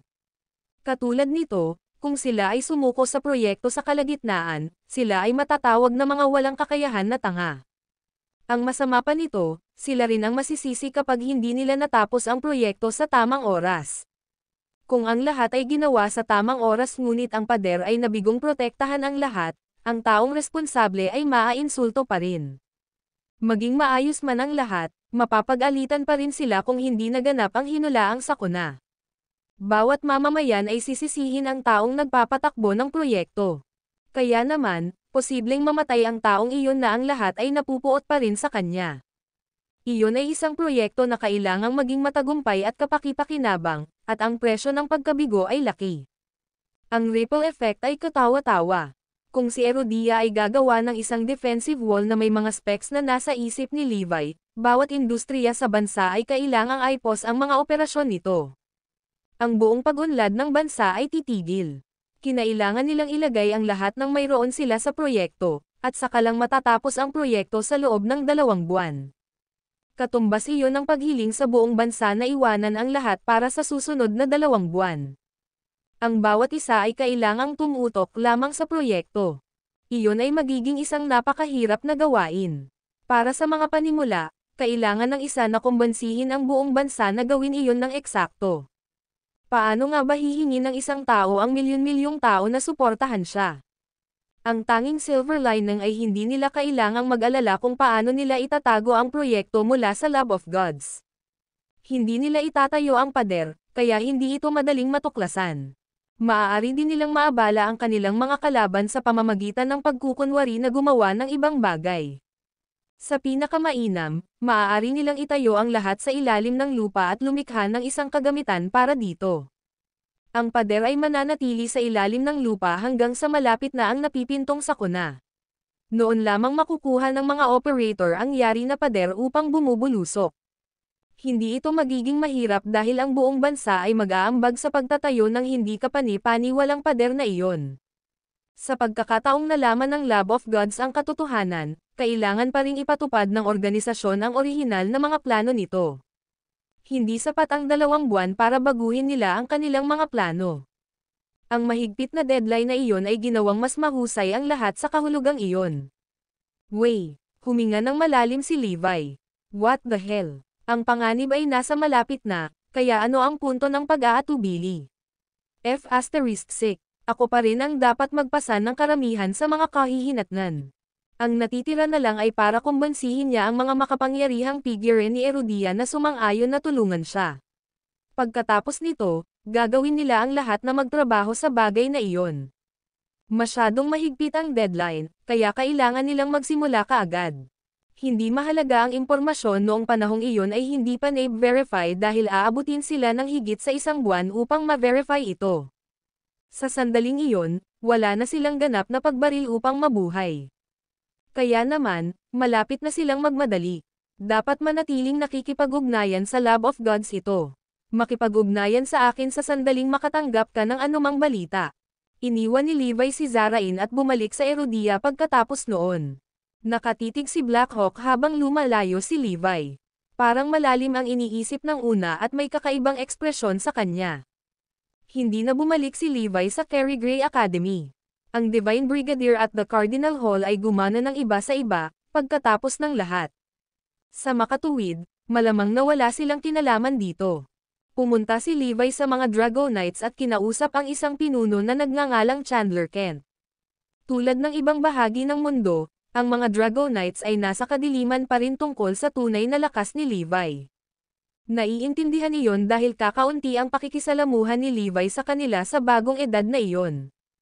Tama pa nga sigurong sabihin na hindi pa sila nakipag-ugnayan sa isa't isa. Para sa kanila, si Levi ay isang random na lalaki na nagkataong may hawak ng titulo ng Crown King. Bakit ka nagmamadali, Crown King? May mali ba? Nagtipon-tipon si Chandler at ang iba pang miyembro ng council. Makinig kang mabuti. Ito ay isang emergency. Kung naniniwala ka sa akin, mangyaring gawin ka agad ang hinihiling ko. Nagmamadaling ibinahagi ni Levi ang kanyang mga plano. Ano, gusto mo bang magtayo ng bansa ng pader na hindi bababa sa 300 metro ang taas? Bakit, Crown King, nagbibiro ka ha? Ang video na ito ay edited by Urban Storytelling. Kabanata 2617. Paano kung may especially iya? Oo, ang minimum ay 300 metro, ngunit kung maaari, mas mabuti kung umabot ito sa 4 o 500 metro, sagot ni Levi na naka-straight face. Ayon sa impormasyon mula sa Maya Industries, ang dalubhasa ng Lab of Gods, si Dr. Dark, ay lumikha ng isang makina na halos 60 metro ang taas. Ang impormasyong iyon ay 3 o 4 na taong gulang. Dahil sa pagunlad ng teknolohiya, tinansya ni Levi na ang parehong uri ng makina ay dapat na humigit kumulang 70 o 80 metro ang taas sa sandaling iyon. Maaaring higit sa 100 metro ang taas nito. Noon pa man ay pinahahalagahan ni Levi ang pagiging ligtas, kaya tinaas niya ang kanyang tansya at ipinalagay na ang makina ay halos 150 metro ang taas. Hindi mahalaga kung gaano katalino si Dr. Dark, o gaano ka-advanced ang kanyang teknolohiya.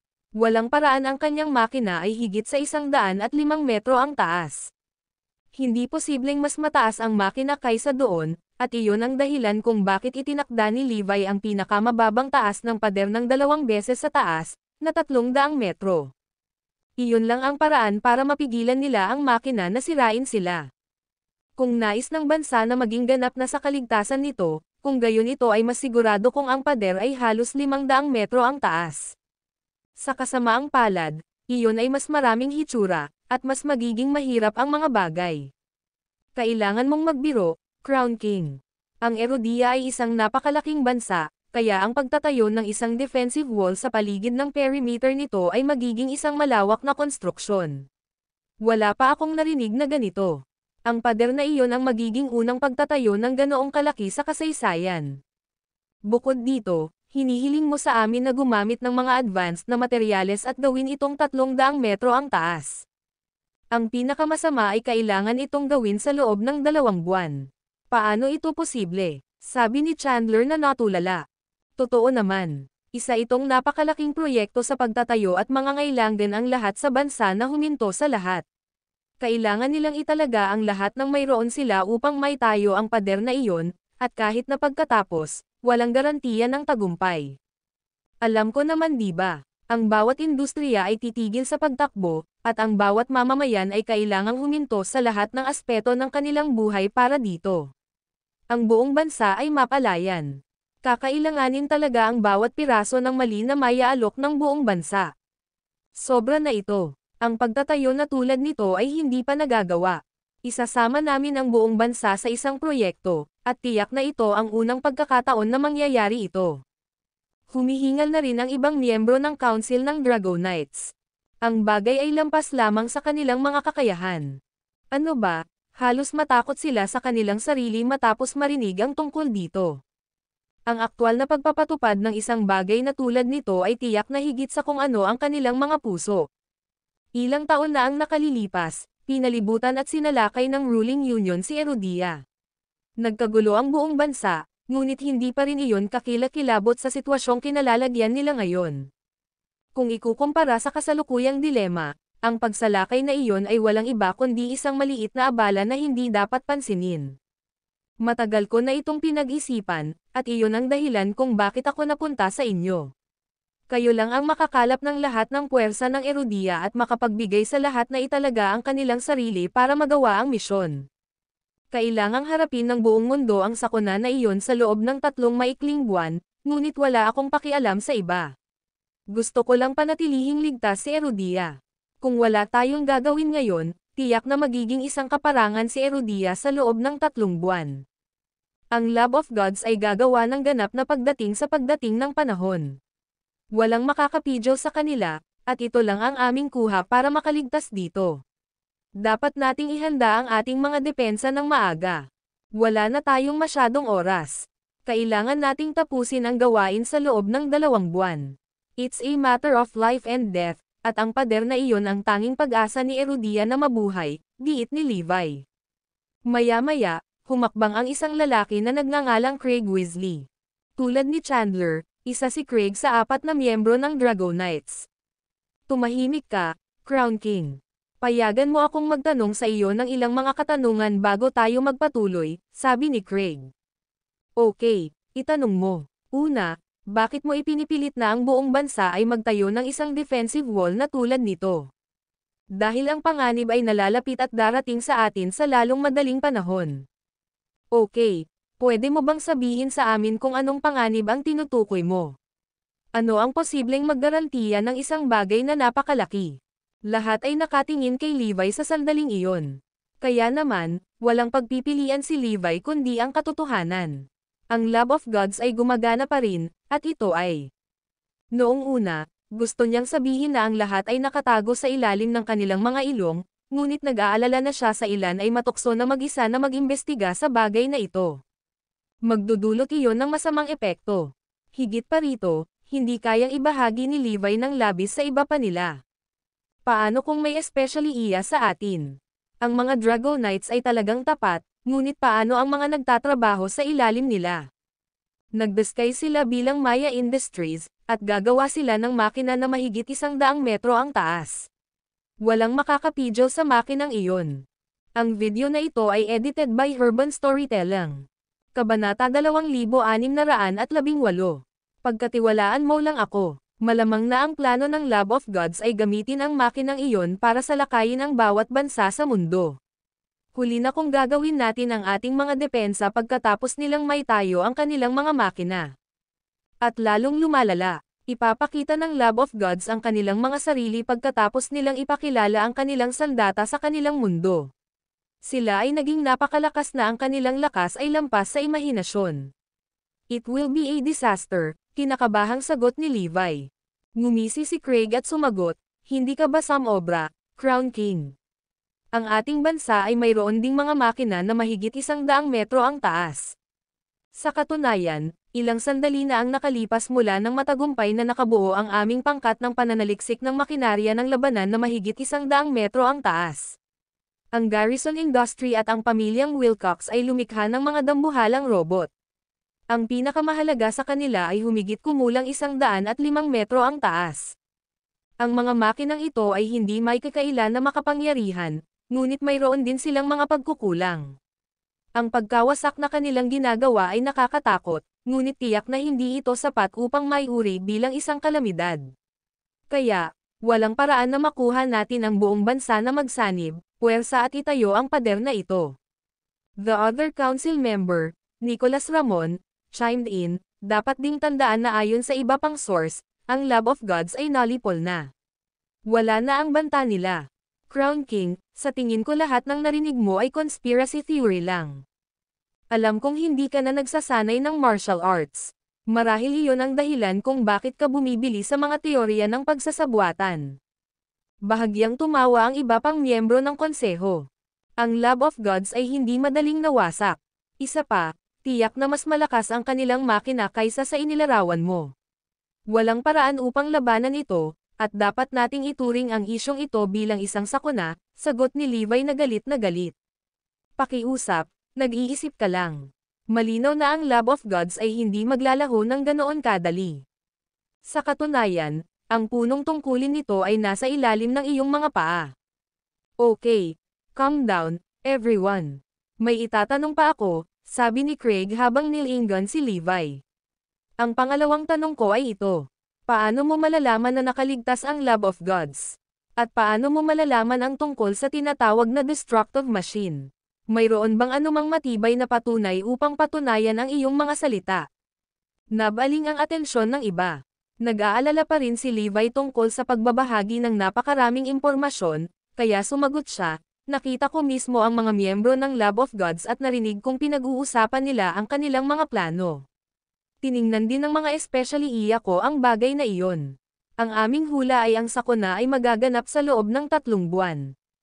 Ang Lab of Gods base ay itinayo sa ilalim ng Dragonites base, kaya makatwirang maghinala na ang Lab of Gods ay pumasok ng ilang spy sa base ng Dragonites. Posible rin ang ilang miyembro ng Dragonites ay nasa ilalim ng kontrol ng Lab of Gods. Kaya naman, maaari lamang malaman ni Levi ang mga piraso at piraso ng impormasyon, at iyon ay kung ang mga miyembro lamang ng konseho ang naruroon. So, in short, wala kang dapat patunayan sa mga salita mo. Ang bahagi tungkol sa sakuna, sa asensya, ay isang bagay na narinig mo mula sa isang hindi mapagkakatiwalaang pinagmulan at isang bagay na iyong naisip. Ang loika ni Craig ay mabuti at makatwiran. Tama siya. Kung iyon lang ang iaalok mo, Crown King, hindi kami maniniwala sa iyong mga salita. Tiyak na hindi kami gagawa ng isang bagay na kasing drastic ng iyong iminungkahi. Sigurado akong naiintindihan mo kung ano ang ibig sabihin ng pagsisimula ng isang proyekto na ganoon kalaki. Hindi natin magagawa ang isang bagay na katawa-tawa dahil mayroon kang isang teorya at iniisip na isang kalamidad ang mangyayari. Tumango ang lahat bilang pagsang-ayon. Magtiwala ka sa akin minsan. Kailan ba ako nagkamali sa anumang bagay? Nagpakita ng past record ko na tumpak lahat ng sinabi ko, di ba? Udyok ni Levi. Napalingon ang lahat sa isa't isa. Paulit-ulit na nailigtas ni Levi si Erodia mula sa iba't ibang sakuna. Wala pa siyang nagawang pagkakamali noon. Sa kasamaang palad, ang isyu sa kamay ay sadyang napakalaki. Hinihiling niya sa buong bansa na magsanib puwersa. Lahat ng Erodia ay kailangang huminto sa kanilang plano at magtrabaho sa isang solong proyekto dahil lamang sa teorya ni Levi. Ang mga panganib ay masyadong malaki. Higit pa rito, napakaraming isyu ang haharapin ng bansa kapag nasimulan ang proyektong iyon. Malamang na mabaligtad nito ang buong bansa at papatayin ang ekonomiya nito. Sino ba naman ang gustong makipagsapalaran sa ganoong bagay? Ang masaklap pa nito, katawa-tawa dahil ang mga salita lang ni Levi ang dapat nilang ituloy. Walang nagawa si Levi sa nakalipas na 3 taon upang magbigay ng inspirasyon sa malaking pananampalataya, kaya hindi siya mukhang maaasahan sa sandaling iyon. Malaki ang pinagbago niya simula nang mawalan siya ng kapangyarihan. Kahit ang kanyang asawa at mga kaibigan ay hindi makapaniwala sa kanyang mga sinasabi. Ang video na ito ay edited by Urban Storytelling. Kabanata 2619. Gaano ka katiyak? Ito ay katawa-tawa para kay Levi na biglang nagpakita at hiniling sa kanila na makuha ang buong bansa na magsanib puwersa para lamang magtayo ng isang defensive wall sa loob ng 2 buwan. Ang pag-aangkin na ang sakuna ay tatama sa loob ng 3 buwan at na ang Lab of Gods ay umiiral pa rin. Parang katawa-tawa ang lahat. Parang galing sa storybook ng mga bata. What the hell? Psychic ka ba? O nanggaling ka sa kinabukasan? Wala rin si Levi. Wala man lang siyang ebidensyang magpapatunay sa kanyang mga sinasabi, kaya naman natahimik ang lahat habang nakikita siya. Sa huli ay sinabi ni Craig, personal, nagtitiwala ako sa iyo, Crown King. Sa kabila ng lahat ng nangyari, may tiwala pa rin ako sa iyo. Palagi kang mga kaganapan tungkol sa mga bagay na ito at mayroon kang mahusay na intuition, pagkatapos ng lahat. Sa kasamaang palad, ang isyu sa kamay ay masyadong malaki, at kailangan kong makakita ng ilang ebidensya bago ipatupad ang anuman. Dapat maging perpekto ang lahat, at wala tayong magagawa base sa hypothesis o theories. Hindi kahit na ang mga hypothesis na iyon ay tumpak, kakailanganin namin ang matibay na katibayan upang patunayan na ang lahat ng sinasabi mo ay totoo, at saka lang namin gagawin ang hinihiling mo. Wala nang ibang paraan. Akala ng iba pang miyembro ay may katuturan ang sinabi ni Craig, kaya pumayag sila. Tulad ng alam mo, Crown King, ang mga Dragonites ang may pananagutan sa pagprotekta kay Erudia. Hindi natin kayang maging pabaya, at lahat ay dapat gawin sa pagiging perpekto. Nicholas further pointed out, paano kung may magkamali habang ginagawa natin ang buong bansa na itayo ang pader? Sino ang mananagot para dito? Paano kung ang proyekto ay ginawa gamit ang teknolohiya ng Erudia ay nahuhulog sa likod ng bawat pag-unlad ng ibang bansa? At ano ang gagawin natin kung ang ating kaaway o ilang mahiwagang puwersa ay nagpasya na salakayin ang bansa habang tayo ay nagtatayo ng pader? Kung mayroong anumang malalaking pagkakamali, ang buong bansa ay malilipol. Ano ang gagawin natin pagkatapos? On top of that, paano kung mali ang kalkulasyon mo at hindi nangyari ang banta? Ang buong bansa ay napaatras ng walang dahilan, ano kaya? 2 buwan ang lumipas sa isang kisap mata, ngunit marami ang maaaring mangyari sa isang bansa sa loob ng maikling panahon na iyon. Ang pagtigil sa lahat ng bagay sa loob ng 2 buwan ay mangangahulugan ng pagbagsak sa mga pagsulong ng teknolohiya, at maaaring iwanan tayo ng iba pang bahagi ng mundo. Naisip mo ba ang lahat ng mga kahihinatnan na ito? Ang lahat ng mayroon ka ay mga teorya, kaya sino ang gagawa ng anumang bagay batay lamang doon? Tumango si Chandler bilang pagsang-ayon at sinabing, tama sila. Sa wakas ay nagawa naming mapalago si Erudia upang maging mahusay sa bansa ngayon. Hindi namin maaaring ipagsapalaran na sirain ang lahat ng ito, at wala kaming kung ano ang kinakailangan upang mabawi ang aming mga pagkakamali. At saka, hindi namin gustong kilalanin bilang mga kontrabida. Ang totoo, naunawaan ni Levi kung saan nagmula ang mga alalahanin ng lahat.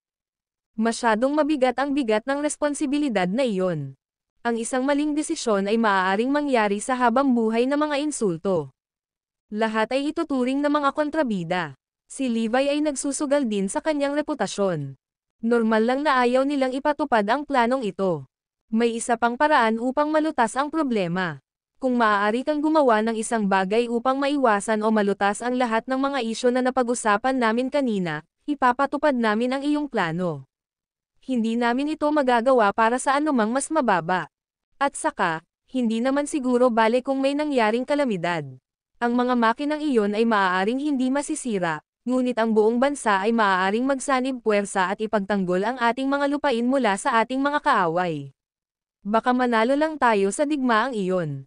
Wala tayong dapat matakot hanggat lahat tayo ay nagkakaisa dahil iyon ang magpapabago sa atin sa isang puwersang hindi masisira.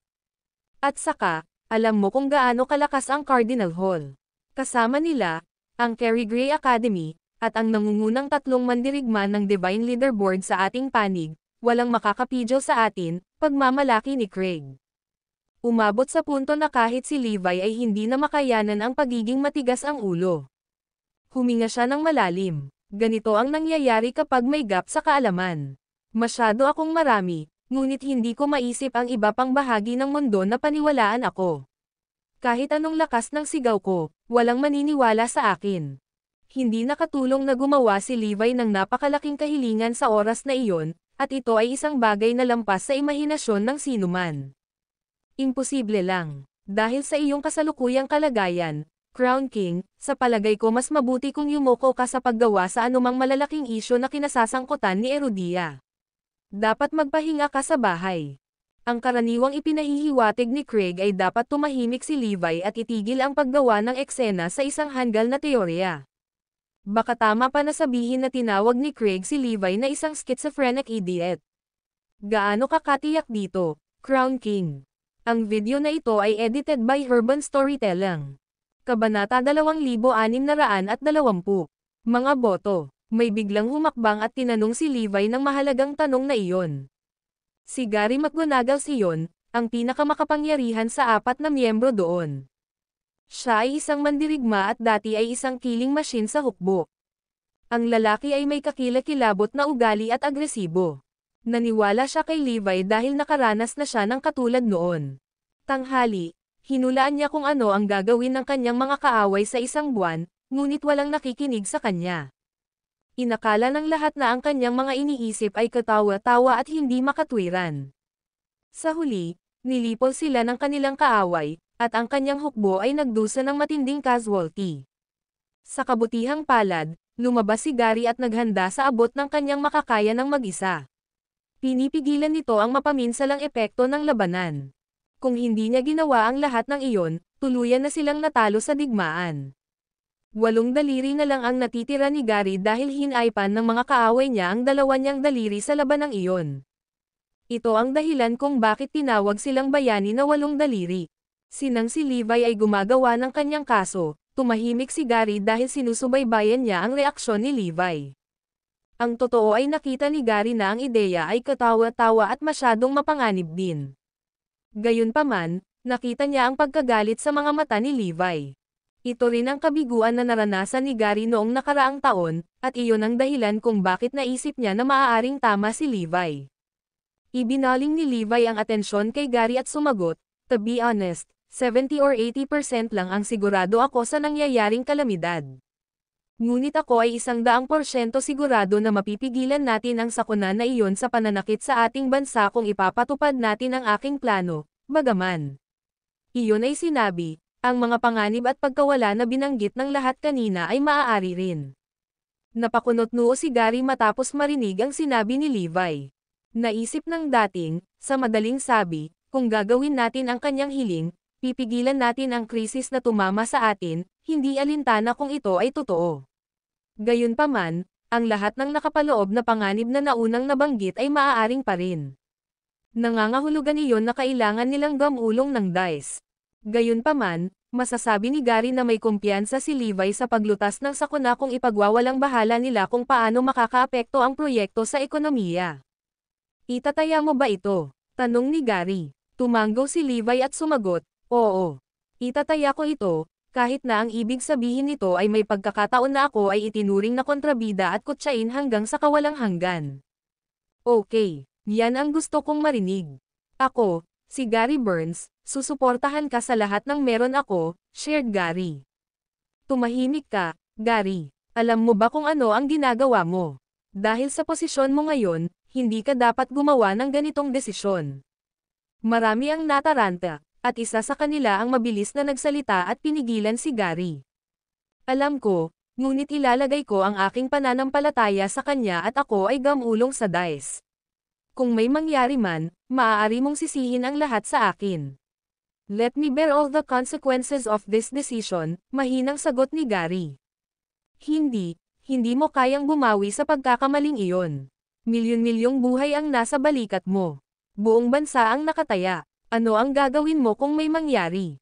Magpapakamatay ka ba para mabayaran ang pagkakamaling iyon? Kahit na gawin mo iyon, wala itong may dudulot na kabutihan sa atin, pabulaanan ni Craig. Tumanggaw naman ang iba, "Exactly. Wala nang babalikan kapag sinimulan na natin ang kanyang plano. Walang sino man ang may kailangan para makabawi kung ito ay mali." Sa kabila ng mga salita ng lahat, matatag na nanindigan si Gary at inalalayan si Levi. "May tiwala ako sa kanya. Sinasabi sa akin ng instinct ko na kaya niyang paikutin ang mga bagay-bagay. Nasa kanya ang kailangan para gawin iyon. Kung ganoon, boto tayo dito. That will make things fair," mungkahi ni Chandler. "Okay, then let's cast our votes. That is fair," sang-ayon ng iba pang miyembro ng council. "Ikaw." Tinitigan ni Gary ng masama ang ibang tao. "Kitang-kita naman ang resulta, di ba? Ano ang silbi ng pagboto? Sige, kaya lahat ng pabor sa Crown King, mangyaring itaas ang iyong kamay," malakas na pahayag ni Chandler. Si Gary lang ang nagtaas ng kamay. Lumingon ang iba at nagkatitigan. "Okay, at ngayon, sa mga sumasalungat sa Crown King, mangyaring itaas ang iyong kamay." Zip, zip, nagtaas ng kamay ang iba. Ang resulta ay halata. Ang mga gumagawa ng desisyon ng Dragonites ay bumoto sa bagay na ito. Hindi nila susuportahan si Levi. "Pasensya na po, ginawa ko ang lahat ng makakaya ko," sabi ni Gary habang galit na nakatingin kay Levi. "Ganito ang mga bagay, Crown King. Hindi ka namin matutulungan," sagot ng isa pang miyembro. "Ayos lang. Natutuwa lang ako na kahit isang tao ang nagtitiwala sa akin," sabi ni Levi habang nakangiti. "Sa kabila ng resulta ng mga boto, kinikilala namin na maaaring tama ang Crown King, kaya ipapadala namin ang aming mga tauhan upang imbestigahan ang bagay na ito," sabi ni Craig. Ang mga salitang iyon ay, marahil, ang kanyang paraan ng pagbibigay ng kaginhawaan. Tiningnan ng matagal ni Levi ang gusali pagkatapos niyang lisanin ang punong tanggapan ng mga Dragonites. Iniisip niya kung ano ang susunod niyang gagawin. Hayaan ko na lang ba ang sakuna at baliwalain ang lahat ngayon?